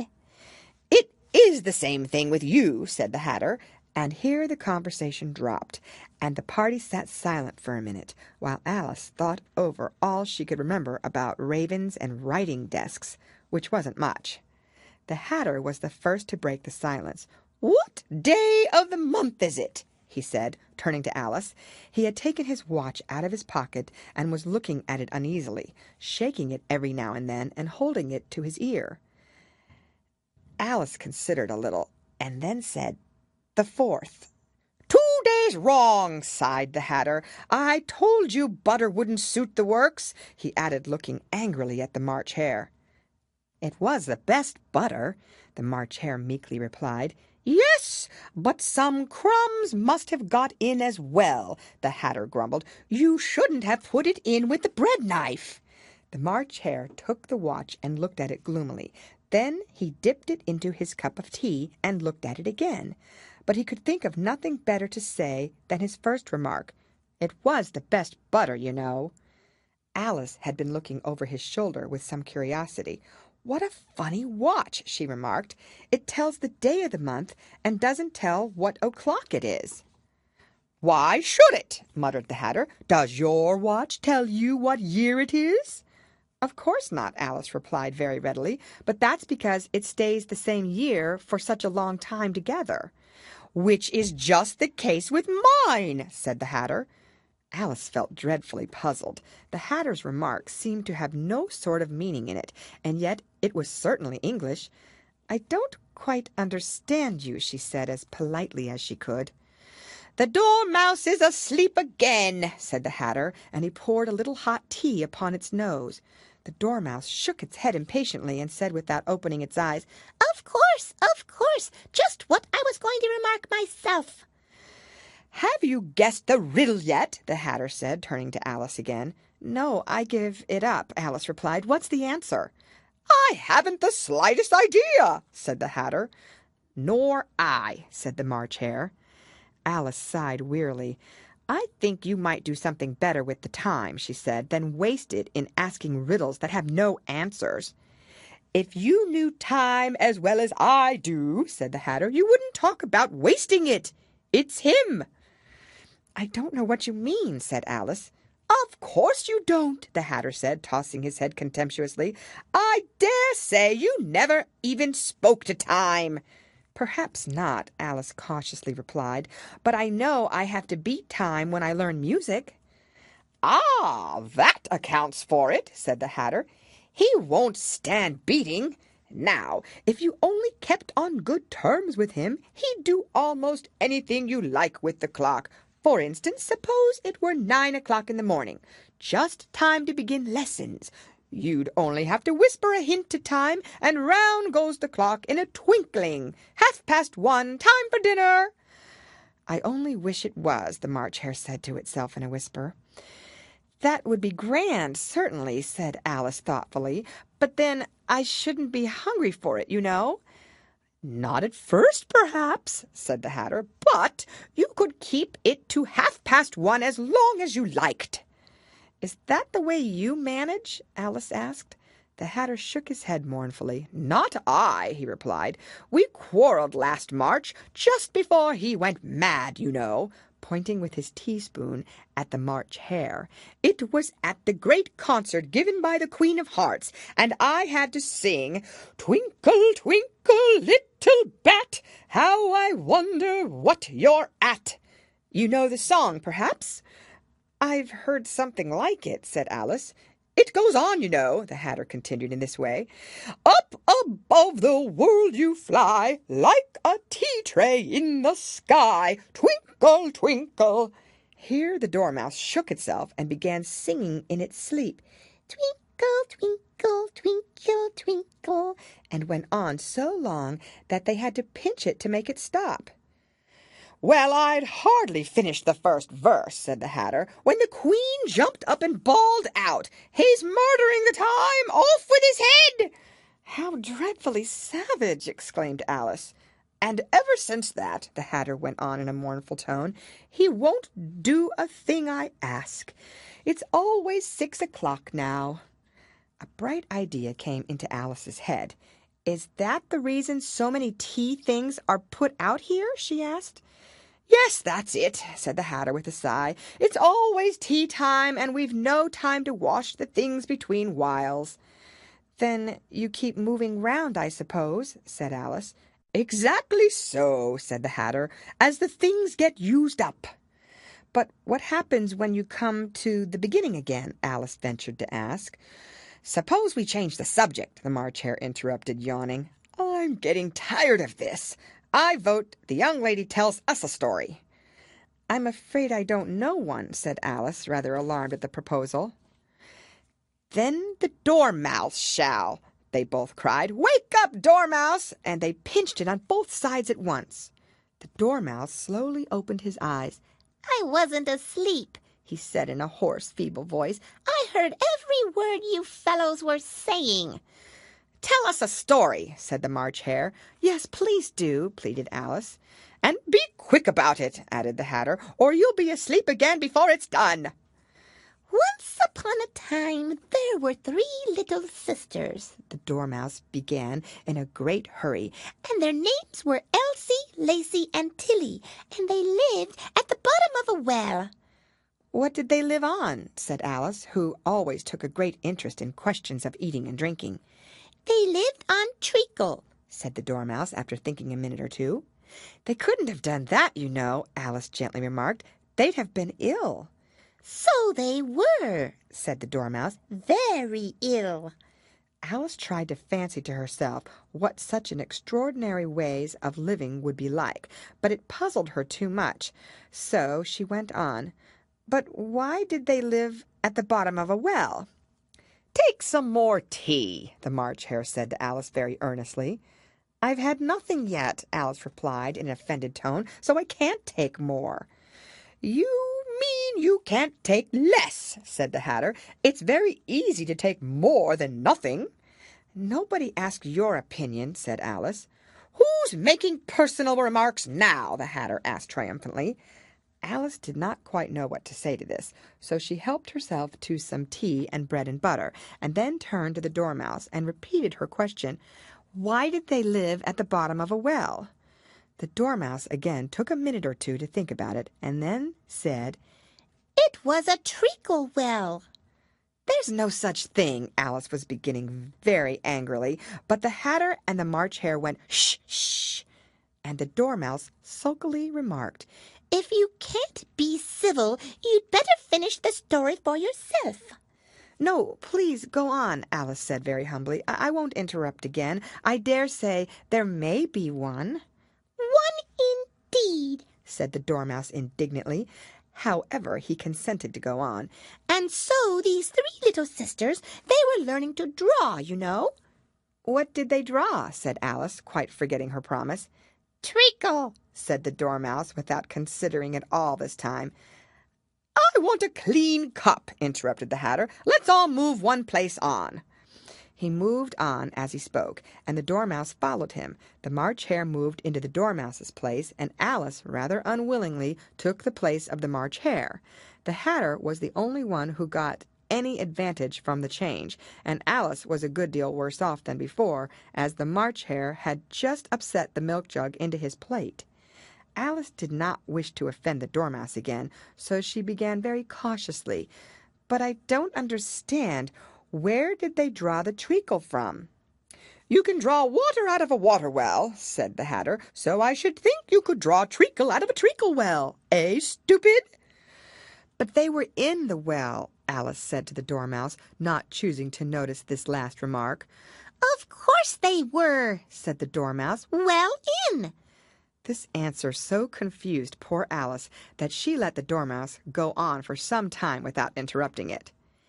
"They were learning to draw," the Dormouse went on, yawning and rubbing its eyes, for it was getting very sleepy. "and they drew all manner of things, everything that begins with an M." "Why with an M?" said Alice. "Why not?" said the March Hare. Alice was silent. The Dormouse had closed its eyes by this time and was going off into a doze, but on being pinched by the Hatter it woke up again with a little shriek and went on, "That begins with an M, such as mousetraps, and the moon, and memory, and muchness. You know, you say things are much of a muchness. Did you ever see such a thing as a drawing of a muchness?" "Really, now you ask me," said Alice, very much confused. "I don't think—" "Then you shouldn't talk," said the Hatter. This piece of rudeness was more than Alice could bear. She got up in a great disgust and walked off. The Dormouse fell asleep instantly, and neither of the others took the least notice of her going, though she looked back once or twice, half hoping that they would call after her. The last time she saw them, they were trying to put the Dormouse into the teapot. "At any rate, I'll never go there again," said Alice as she picked up her way through the wood. "It's the stupidest tea party I ever was at in all my life." Just as she said this, she noticed that one of the trees had a door leading right into it. "That's very curious," she thought. But everything's curious today. I think I may as well go in at once. And in she went. Once more she found herself in the long hall, and close to the little glass table. Now I'll manage better this time, she said to herself, and began by taking the little golden key and unlocking the door that led into the garden. Then she went to work nibbling at the mushroom. She had kept a piece of it in her pocket, till she was about a foot high. Then she walked down the little passage, and then she found herself at last in the beautiful garden among the bright flower beds and the cool fountains. End of chapter. Read by Lorraine Montgomery for Lit2Go on the web at fcit.usf.edu.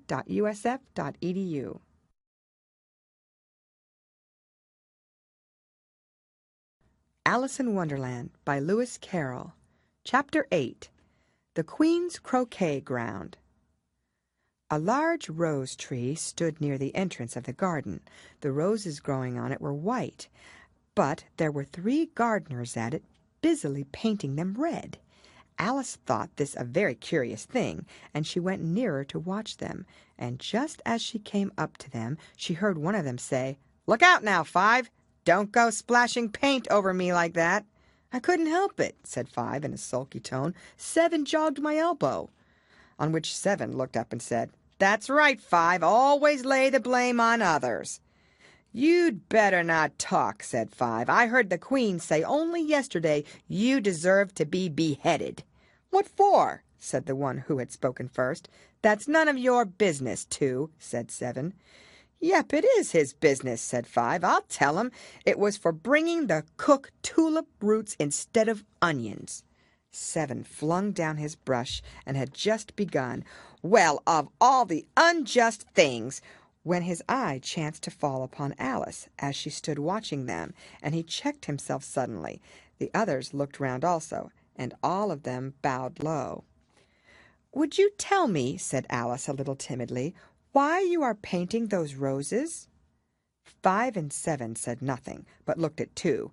2 began in a low voice, "Why, the fact is, you see, miss, this here ought to have been a red rose tree, and we put a white one in by mistake, and if the Queen was to find it out, we should all have our heads cut off, you know. So, you see, miss, we're doing our best, afore she comes to—" At this moment 5, who had been anxiously looking across the garden, called out, "The Queen! The Queen!"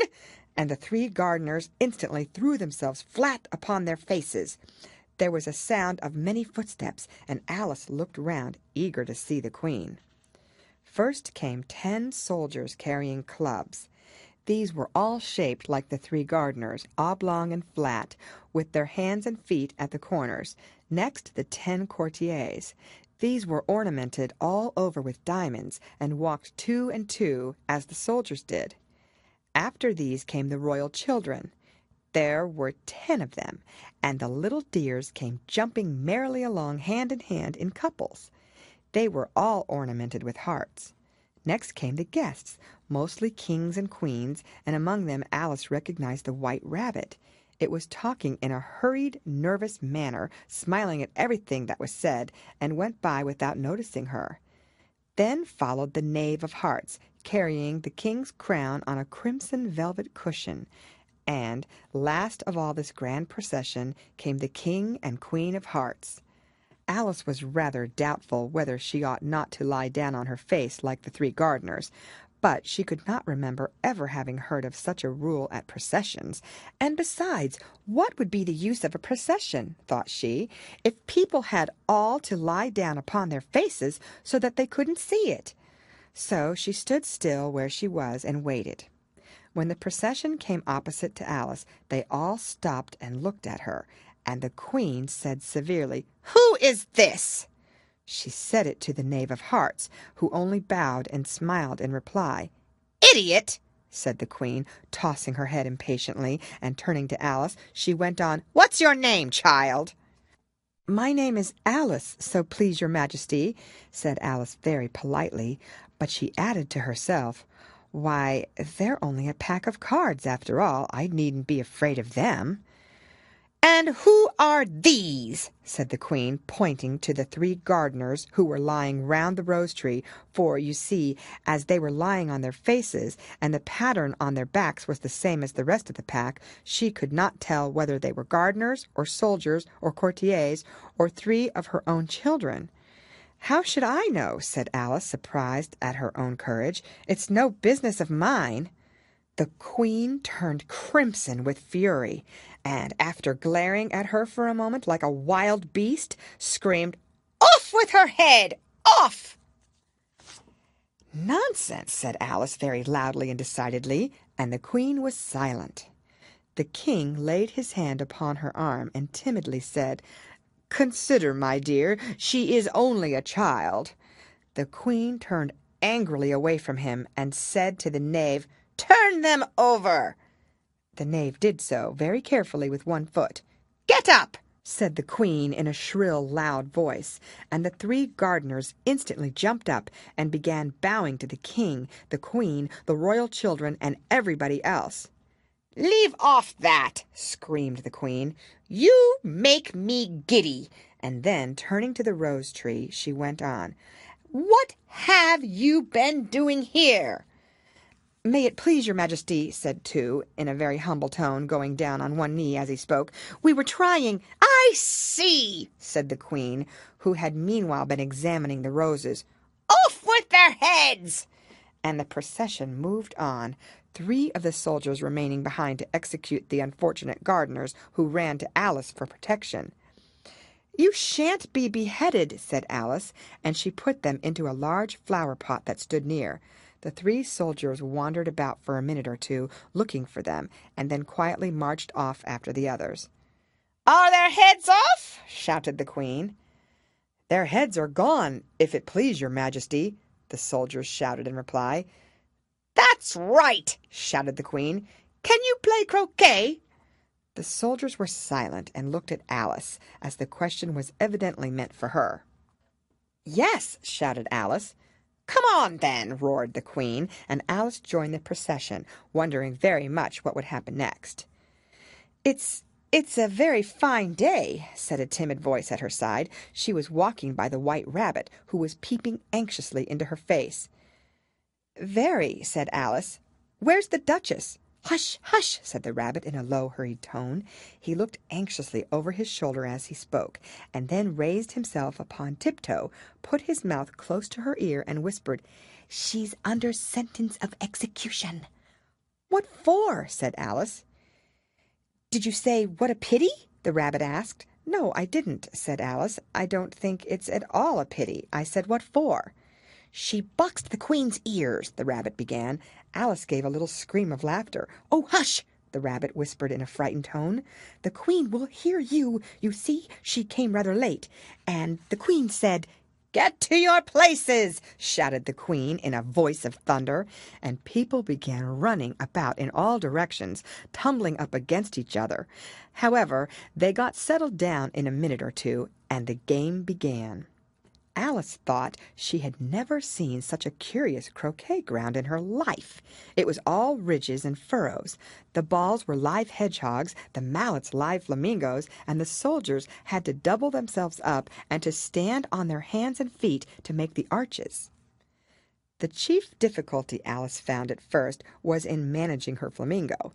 She succeeded in getting his body tucked away comfortably enough under her arm, with its legs hanging down, but generally, just as she had got its neck nicely straightened out, and was going to give the hedgehog a blow with its head, it would twist itself round and look up in her face, with such a puzzled expression that she could not help bursting out laughing. And when she had got its head down, and was going to begin again, it was very provoking to find that the hedgehog had unrolled itself and was in the act of crawling away. Besides all this, there was generally a ridge or furrow in the way wherever she wanted to send the hedgehog to, and as the doubled-up soldiers were always getting up and walking off to other parts of the ground, Alice soon came to the conclusion that it was a very difficult game indeed. The players all played at once without waiting for turns, quarreling all the while and fighting for the hedgehogs. and in a very short time the queen was in a furious passion, and went stamping about and shouting, "Off with his head!" or "Off with her head!" about once in a minute. Alice began to feel very uneasy, to be sure. She had not as yet had any dispute with the queen, but she knew that it might happen any minute, and then, thought she, what would become of me? They're dreadfully fond of beheading people here. The great wonder is that there's anyone left alive. She was looking about for some way of escape, and wondering whether she could get away without being seen, when she noticed a curious appearance in the air. It puzzled her very much at first, but after watching it a minute or two, she made it out to be a grin, and she said to herself, "It's the Cheshire Cat. Now I shall have somebody to talk to." "How are you getting on?" said the cat, as soon as there was mouth enough for it to speak with. Alice waited till the eyes appeared, and then nodded. "It's no use speaking to it," she thought, "till its ears have come, or at least one of them." In another minute the whole head appeared, and then Alice put down her flamingo and began an account of the game, feeling very glad she had someone to listen to her. The cat seemed to think that there was enough of it now in sight, and no more of it appeared. "I don't think they play at all fairly," Alice began in rather a complaining tone, "and they all quarrel so dreadfully one can't hear oneself speak. And they don't seem to have any rules in particular, at least, if there are, nobody attends to them, and you've no idea how confusing it is, all the things being alive. For instance, there's the arch I've got to go through next, walking about at the other end of the ground. And I should have croqueted the queen's hedgehog just now, only it ran away when it saw mine coming." "How do you like the queen?" said the cat in a low voice. "Not at all," said Alice. "She's so extremely—" Just then she noticed that the queen was close behind her, listening, so she went on, "Likely to win, that it's hardly worth while finishing the game." The queen smiled and passed on. "Who are you talking to?" said the king, going up to Alice and looking at the cat's head with great curiosity. "It's a friend of mine, a Cheshire cat," said Alice. "Allow me to introduce it." "I don't like the look of it at all," said the king. "However, it may kiss my hand if it likes." "I'd rather not," the cat remarked. "Don't be impertinent," said the king, "and don't look at me like that." He got behind Alice as he spoke. "A cat may look at a king," said Alice. "I've read that in some book, but I don't remember where." "Well, it must be removed," said the king very decidedly, and he called the queen, who was passing at the moment. "My dear, I wish you would have this cat removed." The queen had only one way of settling all difficulties, great or small. "Off with his head," she said, without even looking round. "I'll fetch the executioner myself," said the king eagerly, and he hurried off. Alice thought she might as well go back and see how the game was going on, as she heard the queen's voice in the distance, screaming with passion. She had already heard her sentence 3 of the players to be executed for having missed their turns, and she did not like the look of things at all, as the game was in such confusion that she never knew whether it was her turn or not. So she went in search of her hedgehog. The hedgehog was engaged in a fight with another hedgehog, which seemed to Alice an excellent opportunity for croqueting one of them with the other. The only difficulty was that her flamingo was gone across to the other side of the garden, where Alice could see it trying in a helpless sort of way to fly up into a tree. By the time she had caught the flamingo and brought it back, the fight was over, and both the hedgehogs were out of sight. "But it doesn't matter much," thought Alice, "as all the arches are gone from this side of the ground." So she tucked it away under her arm, that it might not escape again, and went back for a little more conversation with her friend. When she got back to the Cheshire Cat, she was surprised to find quite a large crowd collected round it. There was a dispute going on between the executioner, the king, and the queen, who were all talking at once, while all the rest were quite silent and looked very uncomfortable. The moment Alice appeared, she was appealed to by all 3 to settle the question, and they repeated their arguments to her, though, as they all spoke at once, she found it very hard indeed to make out exactly what they said. The executioner's argument was that you couldn't cut off a head unless there was a body to cut it off from, that he had never had to do such a thing before, and he wasn't going to begin at his time of life. The king's argument was that anything that had a head could be beheaded, and that you weren't to talk nonsense. The queen's argument was that if something wasn't done about it in less than no time, she'd have everybody executed all round. It was this last remark that had made the whole party look so grave and anxious. Alice could think of nothing else to say but, "It belongs to the Duchess. You'd better ask her about it." "She's in prison," the queen said to the executioner. "Fetch her here." And the executioner went off like an arrow. The cat's head began fading away the moment he was gone, and by the time he had come back with the Duchess, it had entirely disappeared, so the king and the executioner ran wildly up and down looking for it, while the rest of the party went back to the game. End of chapter. Read by Lorraine Montgomery for Lit to Go on the web at fcit.usf.edu.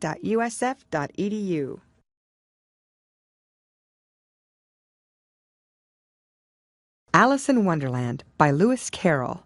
Chapter 9. The Mock Turtle's Story. "You can't think how glad I am to see you again, you dear old thing," said the Duchess, as she tucked her arm affectionately into Alice's, and they walked off together. Alice was very glad to find her in such a pleasant temper, and thought to herself that perhaps it was only the pepper that had made her so savage when they met in the kitchen. "When I'm a duchess," she said to herself, not in a very hopeful tone, though, "I won't have any pepper in my kitchen at all. Soup does very well without. Maybe it's always pepper that makes people hot-tempered," she went on, very much pleased at having found out a new kind of rule, "and vinegar that makes them sour, and chamomile that makes them bitter, and barley sugar, and such things that make children sweet-tempered. I only wish people knew that. Then they wouldn't be so stingy about it, you know." She had quite forgotten the Duchess by this time, and was a little startled when she heard her voice close to her ear. "You're thinking about something, my dear, and that makes you forget to talk. I can't tell you just now what the moral of that is, but I shall remember it in a bit." "Perhaps it hasn't one," Alice ventured to remark. "Tut, tut, child," said the Duchess. "Everything's got a moral, if only you can find it." And she squeezed herself up closer to Alice's side as she spoke. Alice did not much like keeping so close to her. First, because the Duchess was very ugly, and secondly, because she was exactly the right height to rest her chin upon Alice's shoulder, and it was an uncomfortably sharp chin. However, she did not like to be rude, so she bore it as well as she could. "The game's going on rather better now," she said, by way of keeping up the conversation a little. "'Tis so," said the Duchess, "and the moral of that is, 'Oh, 'tis love, that makes the world go round.'" "Somebody said," Alice whispered, "that it's done by everybody minding their own business." "Ah, well, it means much the same thing," said the Duchess, digging her sharp little chin into Alice's shoulder as she added, "and the moral of that is, take care of the scents, and the sounds will take care of themselves." "How fond she is of finding morals in things," Alice thought to herself. "I dare say you're wondering why I don't put my arm around your waist," the Duchess said after a pause. "The reason is that I'm doubtful about the temper of your flamingo. Shall I try the experiment?" "He might bite," Alice cautiously replied, not feeling at all anxious to have the experiment tried. "Very true," said the Duchess. "Flamingos and mustard both bite. And the moral of that is, birds of a feather flock together." "Only mustard isn't a bird," Alice remarked. "Right as usual," said the Duchess. "What a clear way you have of putting things." "It's a mineral, I think," said Alice. "Of course it is," said the Duchess, who seemed ready to agree to everything that Alice said. "There's a large mustard mine near here, and the moral of that is, the more there is of mine, the less there is of yours." "Oh, I know," exclaimed Alice, who had not attended to this last remark. "It's a vegetable. It doesn't look like one, but it is."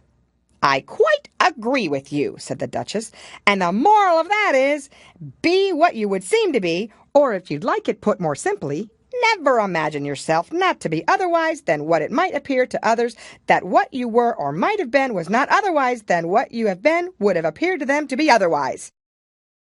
"I think I should understand that better," Alice said very politely, "if I had it written down, but I can't quite follow it as you say it." "There's nothing to what I could say if I choose," the Duchess replied in a pleased tone. "Pray don't trouble yourself to say it any longer than that," said Alice. "Oh, don't talk about trouble," said the Duchess. "I make you a present of everything I've said as yet." A cheap sort of present, thought Alice. I'm glad they don't give birthday presents like that. But she did not venture to say it out loud. "Thinking again?" the Duchess asked, with another dig of her sharp little chin. "I've a right to think," Alice said sharply, for she was beginning to feel a little worried. "Just about as much right," said the Duchess, "as pigs have to fly.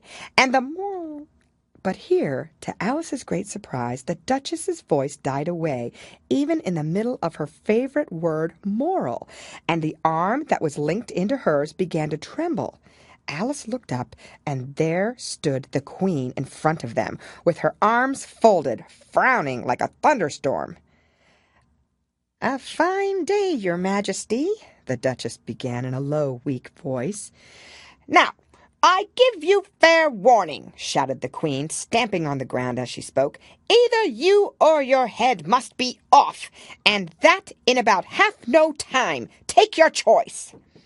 The Duchess took her choice and was gone in a moment. "Let's go on with the game," the Queen said to Alice, and Alice was too much frightened to say a word, but slowly followed her back to the croquet-ground.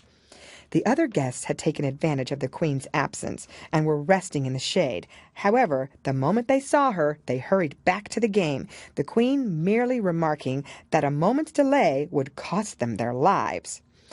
All the time they were playing, the Queen never left off quarreling with the other players and shouting, "Off with his head!" or "Off with her head!" Those whom she sentenced were taken into custody by the soldiers, who of course had to leave off being archers to do this, so that by the end of half an hour or so there were no archers left, and all the players, except the King, the Queen, and Alice, were in custody and under sentence of execution. Then the Queen left off, quite out of breath, and said to Alice, "Have you seen the mock turtle yet?" "No," said Alice. "I don't even know what a mock turtle is." "It's the thing mock turtle soup is made from," said the Queen. "I never saw one or heard of one," said Alice. "Come on, then," said the Queen, "and he shall tell you his history." As they walked off together, Alice heard the King say in a low voice to the company generally, "You are all pardoned."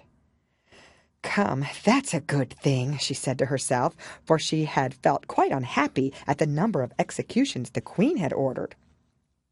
They very soon came upon a griffin, lying fast asleep in the sun. If you don't know what a griffin is, look at the picture. "Up, lazy thing," said the Queen, "and take this young lady to see the mock turtle and to hear his history. I must go back and see after some executions I have ordered."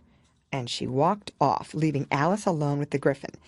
Alice did not quite like the look of the creature, but on the whole she thought it would be quite as safe to stay with it as to go after that savage Queen. So she waited. The griffin sat up and rubbed its eyes. Then it watched the Queen till she was out of sight. Then it chuckled. "What fun!" said the griffin, half to itself, half to Alice. "What is the fun?" said Alice. "Why, she," said the griffin.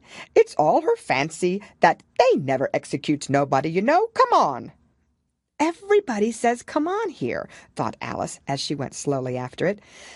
"I never was so ordered about in all my life. Never."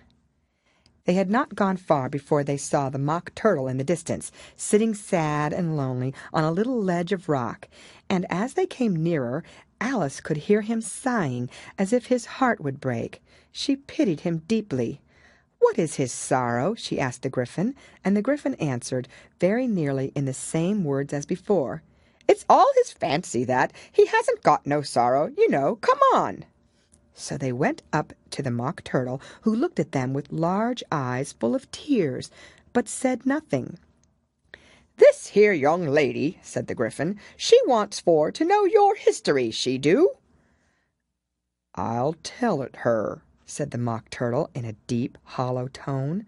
"Sit down, both of you, and don't speak a word till I've finished." So they sat down, and nobody spoke for some minutes. Alice thought to herself, "I don't see how he can even finish if he doesn't begin." But she waited patiently. "Once," said the Mock Turtle at last, with a deep sigh, "I was a real turtle." These words were followed by a very long silence, broken only by an occasional exclamation of "Hachar!" from the Gryphon, and the constant heavy sobbing of the Mock Turtle. Alice was very nearly getting up and saying, "Thank you, sir, for your interesting story," but she could not help thinking there must be more to come, so she sat still and said nothing. "When we were little," the Mock Turtle went on at last, more calmly, though still sobbing a little now and then, "we went to school in the sea. The master was an old turtle. We used to call him Tortoise." "Why did you call him Tortoise if he wasn't one?" Alice asked. "We called him Tortoise because he taught us," said the Mock Turtle angrily. "Really, you are very dull." "You ought to be ashamed of yourself for asking such a simple question," added the Gryphon, and then they both sat silent and looked at poor Alice, who felt ready to sink into the earth. At last the Gryphon said to the Mock Turtle, "Drive on, old fellow. Don't be all day about it." And he went on in these words: "Yes, we went to school in the sea, though you mayn't believe it." "I never said I didn't," interrupted Alice. "You did," said the Mock Turtle. "Hold your tongue," added the Gryphon, before Alice could speak again. The Mock Turtle went on. "We had the best of educations. In fact, we went to school every day." "I've been to a day school, too," said Alice. "You needn't be so proud as all that." "With extras?" asked the Mock Turtle a little anxiously. "Yes," said Alice. "We learned French and music." "And washing?" said the Mock Turtle. "Certainly not," said Alice indignantly. "Ah, then yours wasn't a really good school," said the Mock Turtle in a tone of great relief. "Now at ours they had at the end of the bill French, music, and washing extra." "You couldn't have wanted it much," said Alice, "living at the bottom of the sea." "I couldn't afford to learn it," said the Mock Turtle with a sigh. "I only took the regular course." "What was that?" inquired Alice. "Reeling and writhing, of course, to begin with," the Mock Turtle replied, "and then the different branches of arithmetic: ambition, distraction, uglification, and derision." "I never heard of uglification," Alice ventured to say. "What is it?" The Gryphon lifted up both its paws in surprise. "What? Never heard of uglifying?" it exclaimed. "You know what to beautify is, I suppose." "Yes," said Alice doubtfully. "It means to make anything prettier." "Well, then," the Gryphon went on, "if you don't know what to uglify is, you are a simpleton." Alice did not feel encouraged to ask any more questions about it, so she turned to the Mock Turtle and said, "What else had you to learn?" "Well, there was mystery," the Mock Turtle replied, counting off the subjects on his flappers. "Mystery, ancient and modern, with seaography, then drawing. The drawing master was an old conger eel that used to come once a week. He taught us drawing, stretching, and fainting in coils." "What was that like?" said Alice. "Well, I can't show it you myself," the Mock Turtle said. "I'm too stiff, and the Gryphon never learnt it." "Hadn't time," said the Gryphon. "I went to the classic master, though. He was an old crab, he was." "I never went to him," the Mock Turtle said with a sigh. "He taught laughing and grief, they used to say. So he did, said the Gryphon, sighing in his turn, and both creatures hid their faces in their paws. "And how many hours a day did you do lessons?" said Alice, in a hurry to change the subject. 10 hours the first day, said the Mock Turtle, 9 the next, and so on. "What a curious plan!" exclaimed Alice. That's the reason they're called lessons, the Gryphon remarked, because they lessen from day to day. This was quite a new idea to Alice, and she thought it over a little before she made her next remark. "Then the 11th day must have been a holiday." Of course it was, said the Mock Turtle. "And how did you manage on the 12th?" Alice went on eagerly. That's enough about lessons, the Gryphon interrupted, in a very decided tone. Tell her something about the games now. End of chapter. Read by Lorraine Montgomery for Lit to Go on the web at fcit.usf.edu.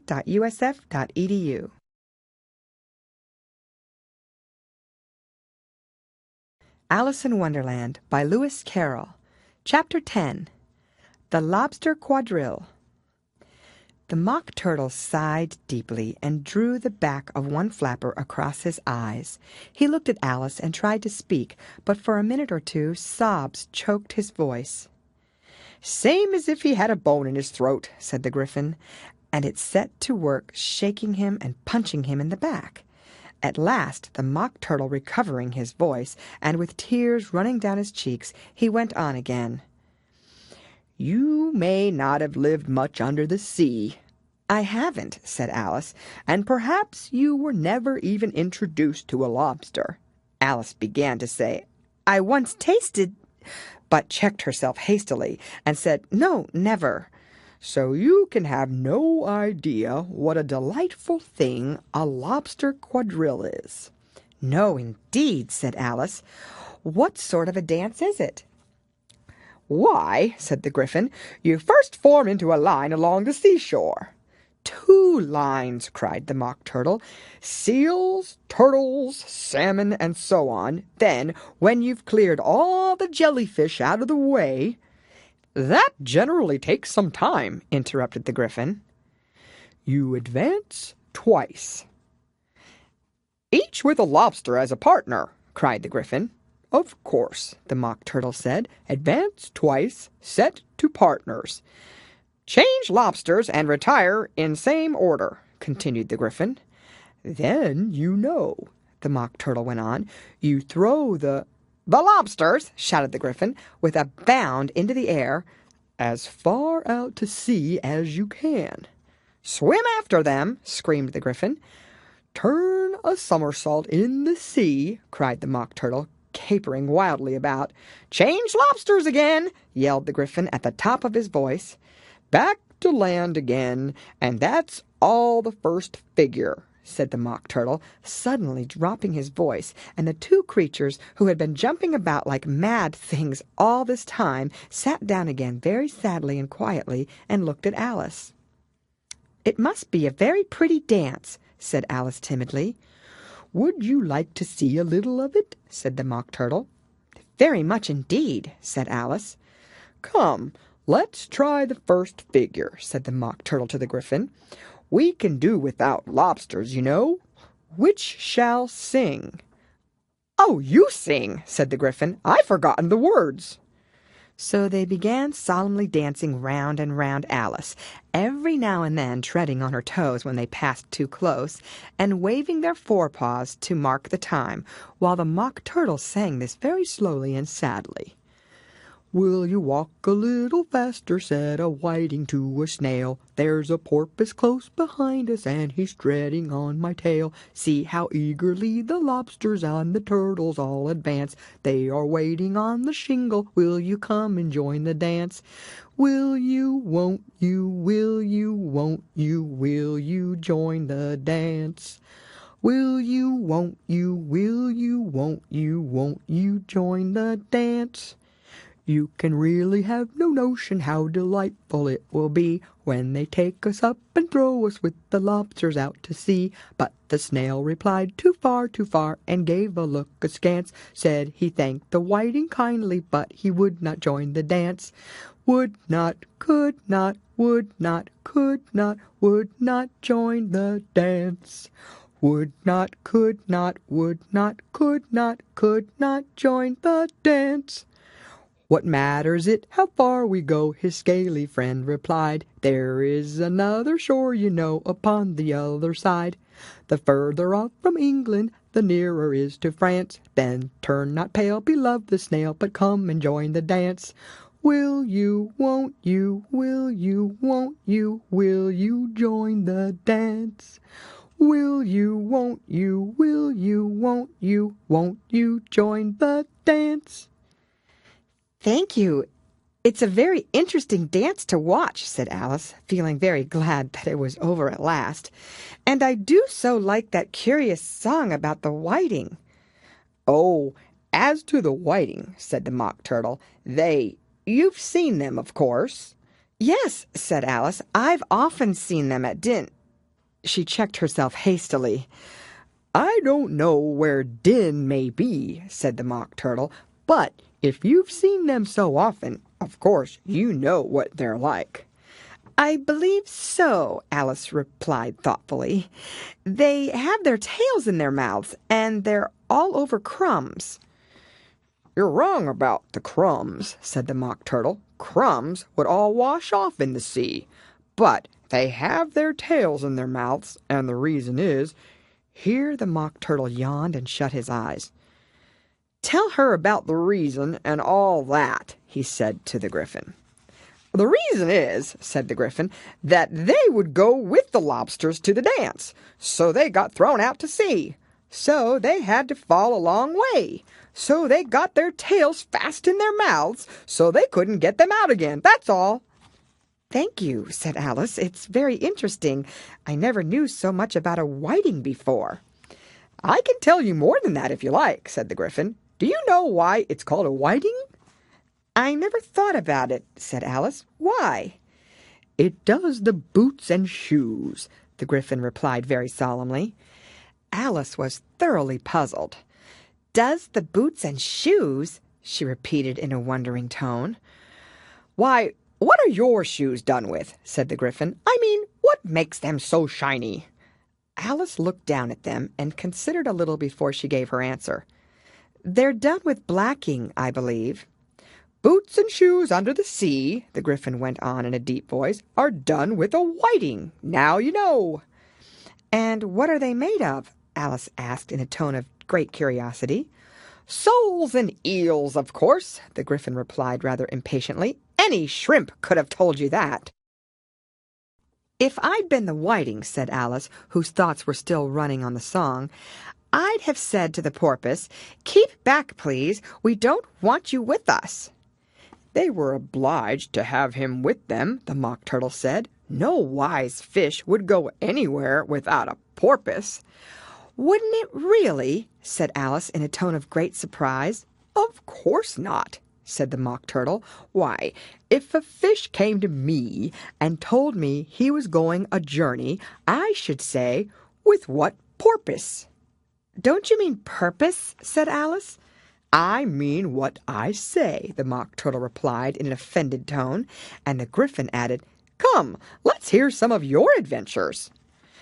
I could tell you my adventures, beginning from this morning, said Alice a little timidly, but it's no use going back to yesterday, because I was a different person then.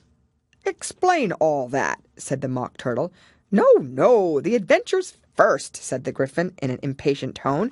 Explanations take such a dreadful time. So Alice began telling them her adventures from the time when she first saw the white rabbit. She was a little nervous about it just at first. The two creatures got so close to her, one on each side, and opened their eyes and mouths so very wide, but she gained courage as she went on. Her listeners were perfectly quiet till she got to that part about her repeating, "You are old Father William," to the caterpillar, and the words all coming different, and then the Mock Turtle drew a long breath and said, "That's very curious." "It's all about as curious as it can be," said the Gryphon. "It all came different," the Mock Turtle repeated thoughtfully. "I should like to hear her try and repeat something now. Tell her to begin." He looked at the Gryphon as if he thought it had some kind of authority over Alice. "Stand up and repeat, 'Tis the voice of the sluggard,'" said the Gryphon. "How the creatures order one about and make one repeat lessons," thought Alice. "I might as well be at school at once." However, she got up and began to repeat it, but her head was so full of the Lobster Quadrille that she hardly knew what she was saying, and the words came very queer indeed. "'Tis the voice of the lobster, I heard him declare, You have baked me too brown, I must sugar my hair. As a duck with its eyelids, so he with his nose Trims his belt and his buttons, and turns out his toes. When the sands are all dry, he is gay as a lark, And will talk in contemptuous tones of the shark. But when the tide rises and sharks are around, His voice has a timid and tremulous sound." "That's different from what I used to say when I was a child," said the Gryphon. "Well, I never heard it before," said the Mock Turtle, "but it sounds uncommon nonsense." Alice said nothing. She had sat down with her face in her hands, wondering if anything would ever happen in a natural way again. "I should like to have it explained," said the Mock Turtle. "She can't explain it," said the Gryphon hastily. "Go on with the next verse." "But about his toes," the Mock Turtle persisted. "How could he turn them out with his nose, you know?" "It's the first position in dancing," Alice said, but was dreadfully puzzled by the whole thing and longed to change the subject. "Go on with the next verse," the Gryphon repeated impatiently. "It begins, 'I passed by his garden.'" Alice did not dare to disobey, though she felt sure it would all come wrong, and she went on in a trembling voice. "I passed by his garden and marked with one eye How the owl and the panther were sharing a pie. The panther took pie crust and gravy and meat, While the owl had the dish as its share of the treat. When the pie was all finished, the owl, as a boon, Was kindly permitted to pocket the spoon, While the panther received knife and fork with a growl, And concluded the banquet by—" "What is the use of repeating all that stuff?" the Mock Turtle interrupted, "if you don't explain it as you go on. It's by far the most confusing thing I've ever heard." "Yes, I think you'd better leave off," said the Gryphon, and Alice was only too glad to do so. "Shall we try another figure of the Lobster Quadrille?" the Gryphon went on. "Or would you like the Mock Turtle to sing you a song?" "Oh, a song, please, if the Mock Turtle would be so kind," Alice replied, so eagerly that the Gryphon said in a rather offended tone, "No accounting for tastes. Sing her turtle soup, will you, old fellow?"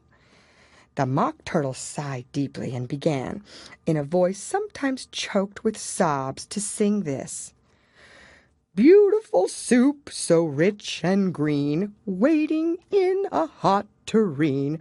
Who for such dainties would not stoop? Soup of the evening, beautiful soup. Soup of the evening, beautiful soup. Beautiful soup. Beautiful soup. Soup of the evening, beautiful, beautiful soup. Beautiful soup, who cares for fish, game, or any other dish? Who would not give all else for two? Pennyworth only of beautiful soup. Pennyworth only of beautiful soup. Beautiful soup. Beautiful soup. Soup of the evening. Beautiful, beautiful soup." "Chorus again!" cried the Gryphon, and the Mock Turtle had just begun to repeat it when a cry of "The trial's beginning!" was heard in the distance. "Come on!" cried the Gryphon, and taking Alice by the hand, it hurried off without waiting for the end of the song. "What trial is it?" Alice panted as she ran, but the Gryphon only answered, "Come on!" and ran the faster, while more and more faintly came, carried on the breeze that followed them, the melancholy words: "Soup of the evening, beautiful, beautiful soup." End of chapter. Read by Lorraine Montgomery for Lit to Go on the web at fcit.usf.edu.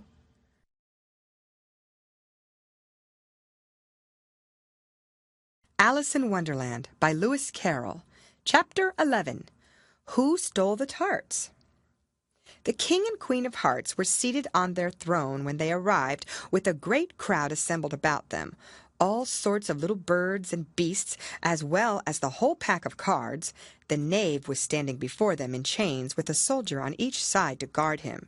And near the king was the white rabbit, with a trumpet in one hand and a scroll of parchment in the other. In the very middle of the court was a table with a large dish of tarts upon it. They looked so good that it made Alice quite hungry to look at them. I wish they'd get the trial done, she thought, and hand round the refreshments. But there seemed to be no chance of this, so she began looking at everything about her to pass away the time. Alice had never been in a court of justice before, but she had read about them in books, and she was quite pleased to find that she knew the name of nearly everything there. "That's the judge," she said to herself, because of his great wig.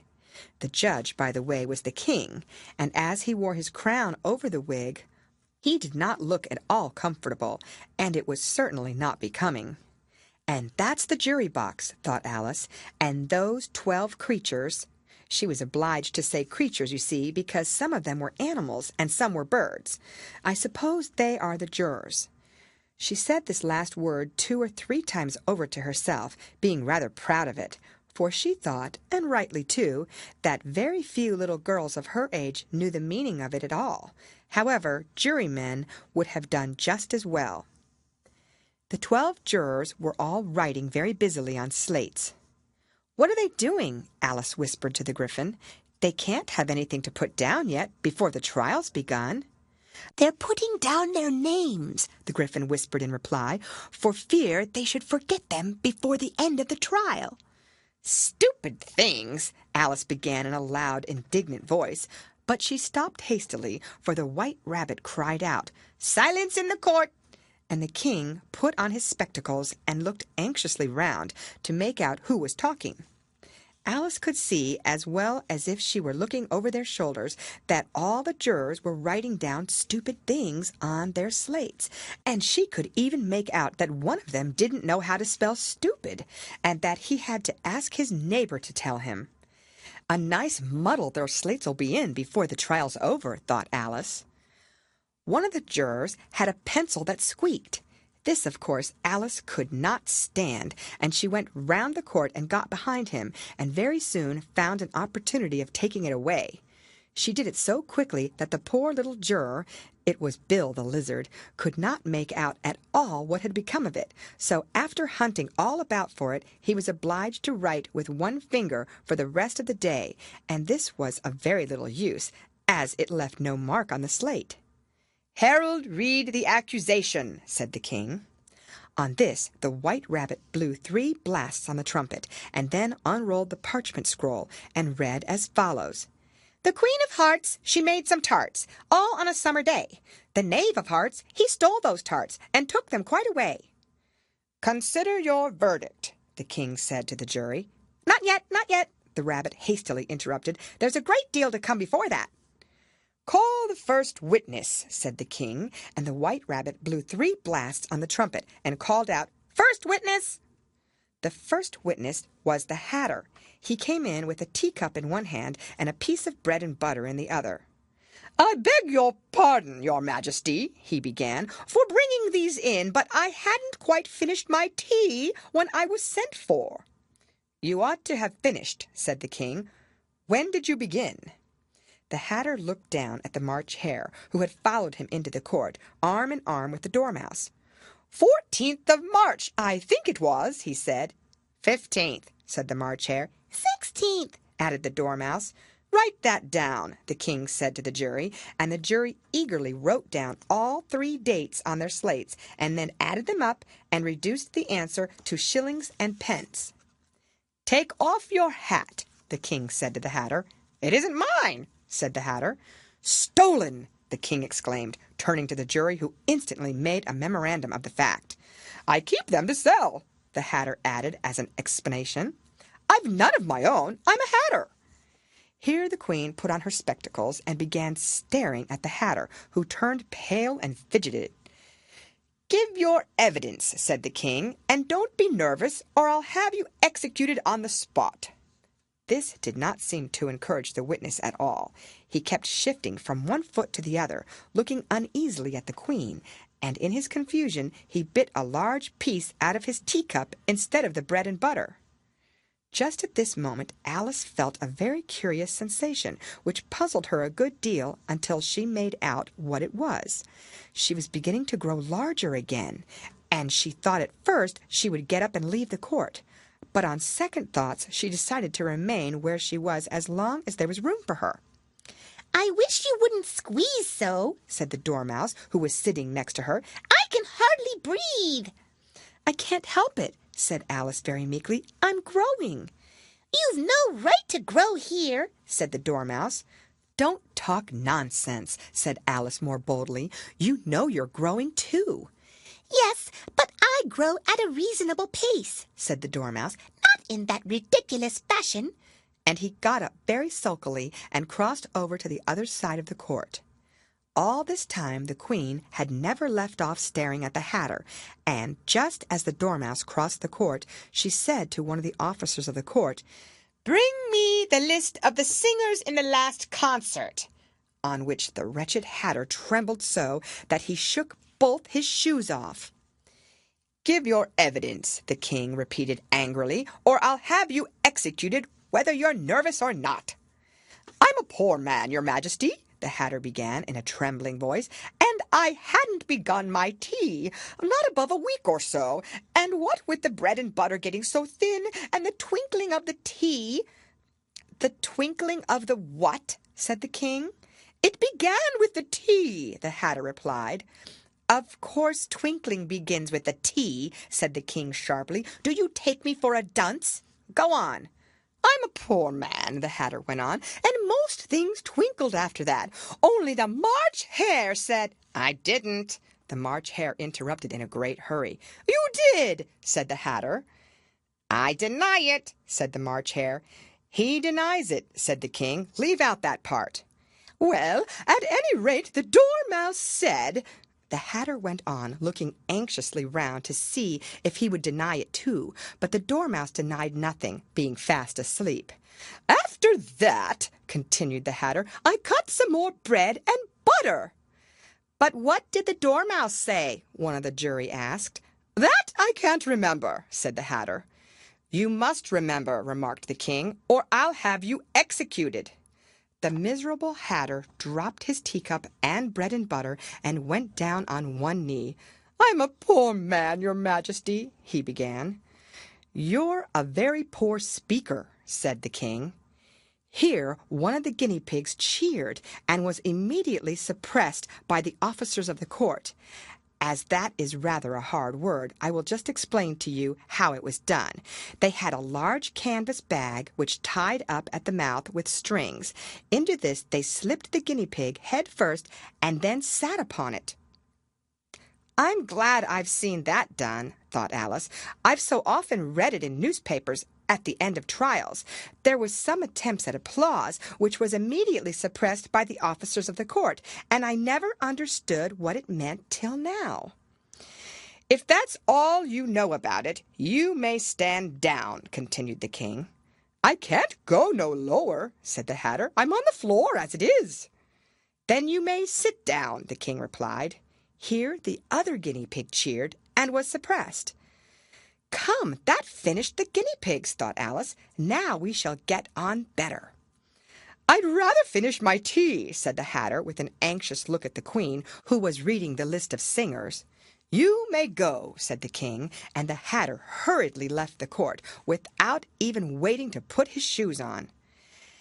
"And just take his head off outside," the Queen added to one of the officers, but the Hatter was out of sight before the officer could get to the door. "Call the next witness," said the King. The next witness was the Duchess's cook. She carried the pepper box in her hand, and Alice guessed who it was, even before she got into the court, by the way the people near the door began sneezing all at once. "Give your evidence," said the King. "Shan't," said the cook. The king looked anxiously at the White Rabbit, who said in a low voice, "Your Majesty must cross-examine this witness."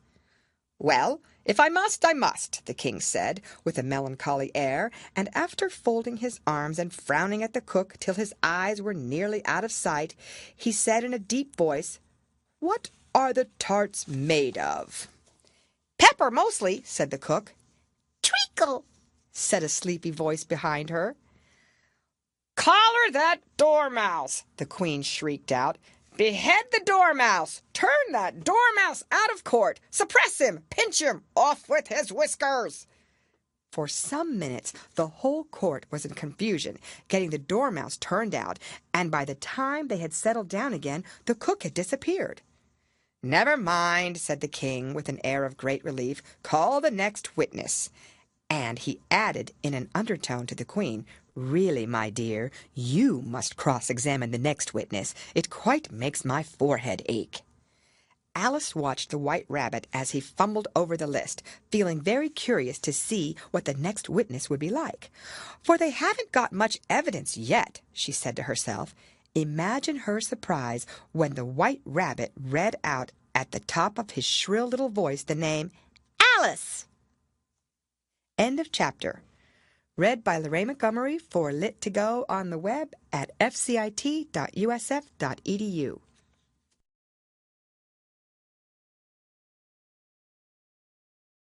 Alice in Wonderland by Lewis Carroll. Chapter 12. Alice's Evidence. "Here!" cried Alice, quite forgetting in the flurry of the moment how large she had grown in the last few minutes, and she jumped up in such a hurry that she tipped over the jury box with the edge of her skirt, upsetting all the jurymen onto the heads of the crowd below, and there they lay sprawling about, reminding her very much of a globe of goldfish she had accidentally upset the week before. "Oh, I beg your pardon!" she exclaimed in a tone of great dismay, and began picking them up again as quickly as she could, for the accident of the goldfish kept running in her head, and she had a vague sort of idea that they must be collected at once and put back into the jury box, or they would die. "The trial cannot proceed," said the king in a very grave voice, "until all the jurymen are back in their proper places. All," he repeated with great emphasis, looking hard at Alice as he said "do." Alice looked at the jury box and saw that in her haste she had put the lizard in head downwards, and the poor little thing was waving its tail about in a melancholy way, being quite unable to move. She soon got it out again and put it right. "Not that it signifies much," she said to herself. "I should think it would be quite as much use in the trial one way up as the other." As soon as the jury had a little recovered from the shock of being upset, and their slates and pencils had been found and handed back to them, they set to work very diligently to write out a history of the accident, all except the lizard, who seemed too much overcome to do anything but sit with its mouth open, gazing up into the roof of the court. "What do you know about this business?" the king said to Alice. "Nothing," said Alice. "Nothing whatever?" persisted the king. "Nothing whatever," said Alice. "That's very important," the king said, turning to the jury. They were just beginning to write this down on their slates when the White Rabbit interrupted. "Unimportant, your Majesty means, of course," he said in a very respectful tone, but frowning and making faces at him as he spoke. "Unimportant, of course I meant," the king hastily said, and went on to himself in an undertone. "Important, unimportant, unimportant, important," as if he were trying which word sounded best. Some of the jury wrote it down important, and some unimportant. Alice could see this, as she was near enough to look over their slates. "But it doesn't matter a bit," she thought to herself. At this moment the king, who had been for some time busily writing in his notebook, cackled out, "Silence!" and read out from his book. "Rule 42. All persons more than a mile high to leave the court." Everybody looked at Alice. "I'm not a mile high," said Alice. "You are," said the king. "Nearly 2 miles high," added the queen. "Well, I shan't go at any rate," said Alice. "Besides, that's not a regular rule. You invented it just now." "It's the oldest rule in the book," said the king. "Then it ought to be number 1, said Alice. The king turned pale and shut his notebook hastily. "Consider your verdict," he said to the jury in a low, trembling voice. "There's more evidence to come yet, please, your majesty," said the White Rabbit, jumping up in a great hurry. "This paper has just been picked up." What's in it? said the queen. "I haven't opened it yet," said the White Rabbit, "but it seems to be a letter written by the prisoner to somebody." "It must have been that," said the king, "unless it was written to nobody, which isn't usual, you know." "Who is it directed to?" said one of the jurymen. "It isn't directed at all," said the White Rabbit. "In fact, there's nothing written on the outside." He unfolded the paper as he spoke and added, "It isn't a letter after all. It's a set of verses." "Are they in the prisoner's handwriting?" asked another of the jurymen. "No, they're not," said the White Rabbit, "and that's the queerest thing about it." The jury all looked puzzled. "It must have imitated somebody else's hand," said the king. The jury all brightened up again. "Please, your majesty," said the knave, "I didn't write it, and they can't prove I did. There's no name signed at the end." "If you didn't sign it," said the king, "that only makes the matter worse. You must have meant some mischief, or else you'd have signed your name like an honest man." There was a general clapping of hands at this. It was the first really clever thing the king had said that day. "That proves his guilt," said the queen. "It proves nothing of the sort," said Alice. "Why, you don't even know what they're about." "Read them," said the king. The White Rabbit put on his spectacles. "Where shall I begin, please, your majesty?" he asked. "Begin at the beginning," the king said gravely, "and go on till you come to the end. Then stop." These were the verses the White Rabbit read. "They told me you had been to her and mentioned me to him. She gave me a good character, but said I could not swim. He sent them word I had not gone, we know it to be true. If she should push the matter on, what would become of you? I gave her 1, they gave him 2, you gave us 3 or more. They all returned from him to you, though they were mine before. If I or she should chance to be involved in this affair, he trusts to you to set them free exactly as we were. My notion was that you had been, before she had this fit, an obstacle that came between him and ourselves and it. Don't let him know she liked them best, for this must ever be a secret kept from all the rest, between yourself and me." "That's the most important piece of evidence we've heard yet," said the king, rubbing his hands. "So now let the jury—" "If any one of them can explain it," said Alice. She had grown so large in the last few minutes that she wasn't a bit afraid of interrupting him. "I'll give him 6 pence. I don't believe there's an atom of meaning in it." The jury all wrote down on their slates, "She doesn't believe there's an atom of meaning in it," but none of them attempted to explain the paper. "If there's no meaning in it," said the king, "that saves a world of trouble, you know, as we needn't try to find any. And yet I don't know," he went on, spreading out the verses on his knee and looking at them with one eye. "I seem to see some meaning in them after all. Said I could not swim. You can't swim, can you?" he added, turning to the knave. The knave shook his head sadly. "Do I look like it?" he said, which he certainly did not, being made entirely of cardboard. "All right so far," said the king, and he went on muttering over the verses to himself. "We know it to be true. That's the jury, of course. I gave her 1, they gave him 2.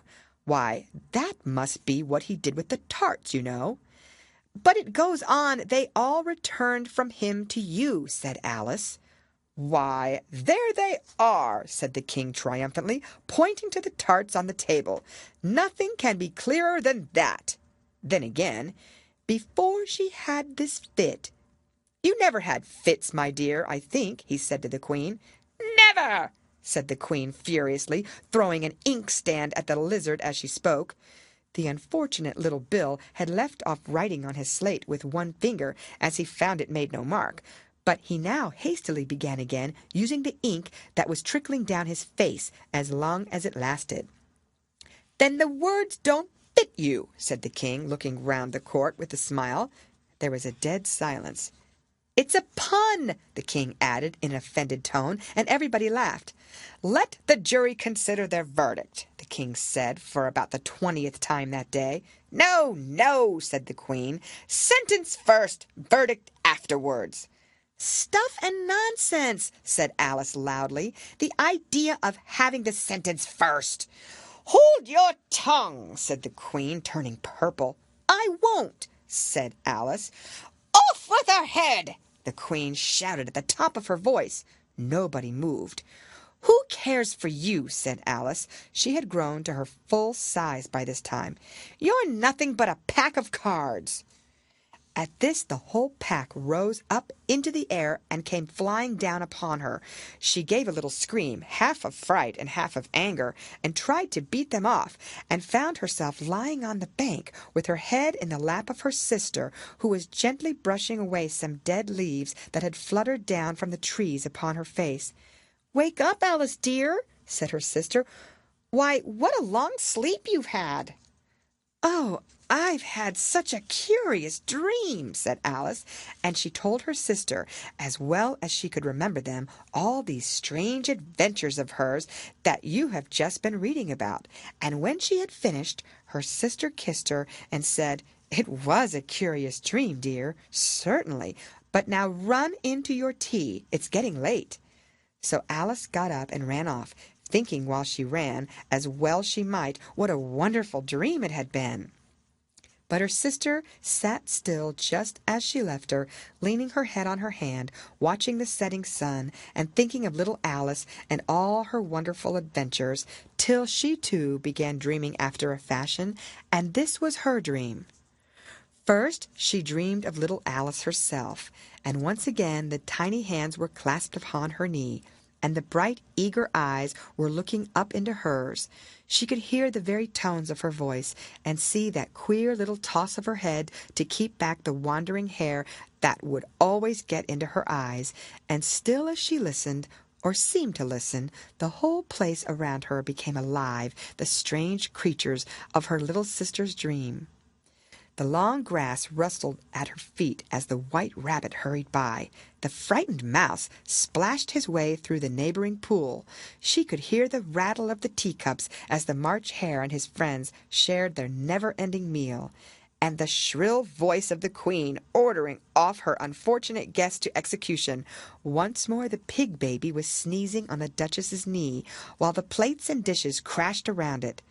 Once more the shriek of the griffin, the squeaking of the lizard's slate pencil, and the choking of the suppressed guinea pigs filled the air, mixed up with the distant sobs of the miserable mock turtle. So she sat on with closed eyes, and half believed herself in Wonderland, though she knew she had but to open them again, and all would change to dull reality. The grass would be only rustling in the wind, and the pool rippling to the waving of the reeds. The rattling teacups would change to tinkling sheep bells, and the queen's shrill cries to the voice of the shepherd boy, and the sneeze of the baby, the shriek of the griffin, and all thy other queer noises would change, she knew, to the confused clamor of the busy farmyard, while the lowing of the cattle in the distance would take the place of the mock turtle's heavy sobs. Lastly, she pictured to herself how this same little sister of hers would, in after time, be herself a grown woman, and how she would keep, through all her riper years, the simple and loving heart of her childhood, and how she would gather about her other little children, and make their eyes bright and eager with many a strange tale, perhaps even with the dream of Wonderland of long ago, and how she would feel with all their simple sorrows, and find a pleasure in all their simple joys, remembering her own child life and the happy summer days. The End. Read by Lorraine Montgomery for Lit to Go on the web at fcit.usf.edu.